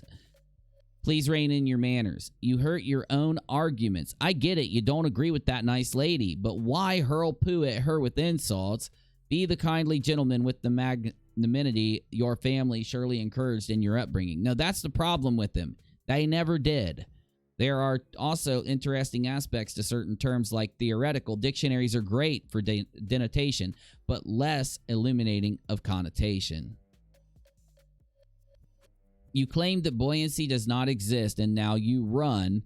You think this is science. No, this is deception, dishonest lies. Wow, that is one of the 5 different excuses you've used so far. You better go tell all those boat owners, submarine operators, balloonists, physicists, hydrologists, engineers, meteorologists that buoyancy doesn't exist. That stuffs up your egg experiment then, doesn't it? Then why did your Dr. John Boy just not say that buoyancy does not exist in the first place? You are a legend there, Riley. You are far smarter than any lawyer, scientist, engineer in the world, even smarter than Dr. John. Flat turds use the buoyancy excuse in place of gravity. They are going to really hate you now. Humanity knew the Earth was spherical long before NASA was founded. He says evidence, please. He says evidence. He could just type it into Google. He just told somebody else to type into Google. And then just a little bit down, he asks for evidence instead of typing it into Google. And that, my friends, and to the flatties that decided to jump in the chat, all of them but a plain truth, thank you. I honestly, truly do appreciate the fact that you are open-minded enough and confident enough in what you think to honestly try to speak to another human being and offer to come on their show. So, eyes to see, and even if another flatty wants to come talk, get a hold of me. I will gladly let you come chat with me. I think it would be a good show. I won't debate you, and I won't try to put you down at all. I can't say anything about the audience. I can't control them. I get insulted by flatties all the time. I don't hold it against other flatties to most of the time, at least. But I'd love to have you on. And I think if you are honest, we will both agree by the end. Either I will agree with you that the earth is flat, or you will agree with me that the earth is round. Because if there is some kind of evidence out there that proves that the earth is flat, I have yet to have it given to me. I have had so many things turned in. I've done a lot of videos, but I have never had a piece of evidence turned into me that proved that the earth was flat. In fact, most of the time when I go and look at the things that are turned into me claiming to prove the flat earth, they always do the opposite. They always end up proving the globe, like with those pictures that Nathan Oakley shows on his show in the background. I mean, he doesn't understand enough about science or perspective or geometry to even know what is possible on a flat plane and what is possible on a globe. And it's not the most basic thing sometimes. It is kind of hard to explain for some people. So it's understandable that some people would be misled to believe that it's flat. You got to understand, in this world, there are people out there, and we all have to be able to agree. I don't care if you're a flatty. I don't care if you're a globey. You have to be able to agree that around every turn on this earth, there are people that will take your money. Is that not true? There are people that will lie to you to get your money all over this earth. And there are some places, there are some towns you can go to and park your car in, and if you don't lock it, they'll literally steal the tires off of it if they could. They'll steal everything from the inside. They'll take any little thing they can from you.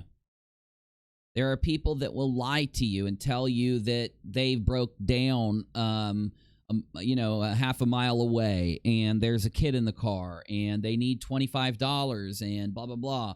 And then when you say to them, oh, well, I don't have $25, but I'll drive you back to your car, I will take you to the gas station, and I'll even buy you something to eat, and I'll give you way more than $25 worth of stuff, but let's go. Then all of a sudden they turn around and walk away and curse you out because they only wanted your money for some reason. There are people like that around every corner. And why would the internet be any different? In fact, why wouldn't the internet be why wouldn't there be more of a propensity for people to lie to you with a focus on getting money out of you on the internet, where you're protected? If you do it in real life, you run the risk of being arrested for fraud or lying or whatever it may be. If you do it online, you have the benefit of being very far away from the people that you're conning, right? On YouTube, there's a very unique way to be able to make money off people by lying to them. What you do, you lie to them about something major that will draw them into your channel to watch it, right? Because it's hard to make good content. It's hard to sit down and make content about any other thing, right? Anything real. Because you won't get that many views. You're not going to get that many people that want to watch, you know? But if you want to sit down and tell the biggest, craziest story ever, the biggest lie ever, and you make sure before you tell people that you've got a bunch of stuff to convince them, a bunch of good music, a bunch of spooky music, right? You got a bunch of very complex things that you're going to explain in a way that you could probably get them to believe you with. YouTube offers that to people. Before you believe anyone on the internet, you've got to ask yourself, are they being honest with me? Like, take a look at it. Look at what's being claimed. I was nice enough to do something the Sleeping Warrior will not do. I put up on the screen direct evidence of a globe Earth over and over and over and over and over again once I noticed we had some flat earthers watching. I calmly and politely explained to you over and over and over and over and over why that I believe in the flat earth, how I can prove it to you and anyone else that wants to know about it.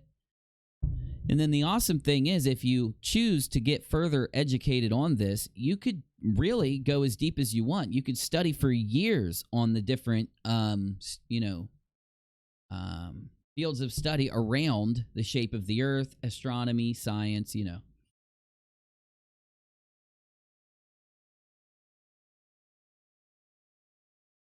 But before I click the button, and I'm right about to, I've got a flat Earth killer. Hey, a plain ding dong. I've got the flat Earth killer on my channel. You know what it is? No flat earther has been able to do the most basic thing. Describe where the sun, the moon, and the earth is, and describe how the Terminator line shows half of the earth in day and half of the earth in night. And show us where that moon, that sun, and that Terminator line is so we can compare it to the earth on your flat earth and be able to actually see. You got me? Kill the flat earth, says Secret Shadow Glove. Thanks for the donation, my friend. I really appreciate it. If you truly believe in the flat earth, anyone, you wouldn't be talking about all the crazy bullshit out there that drums up a little bit of extra content to get some extra views and a couple extra subs. You would actually sit down and explain where the Terminator line is, and the moon, and the earth, and the sun, and how at any given time of the day where that Terminator line will be so that we can compare it to what we see in the sky and what is in the light and what is in the dark. That's what you'll do if you truly believe in the flat earth. Anyone that believes in the flat earth that is not doing that is lying, and I'm out.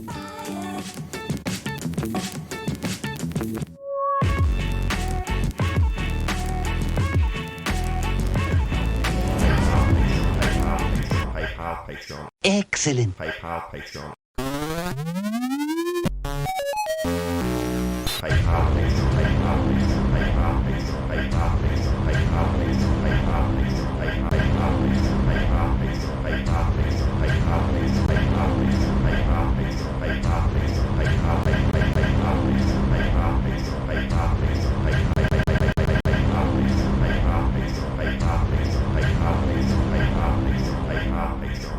Patreon.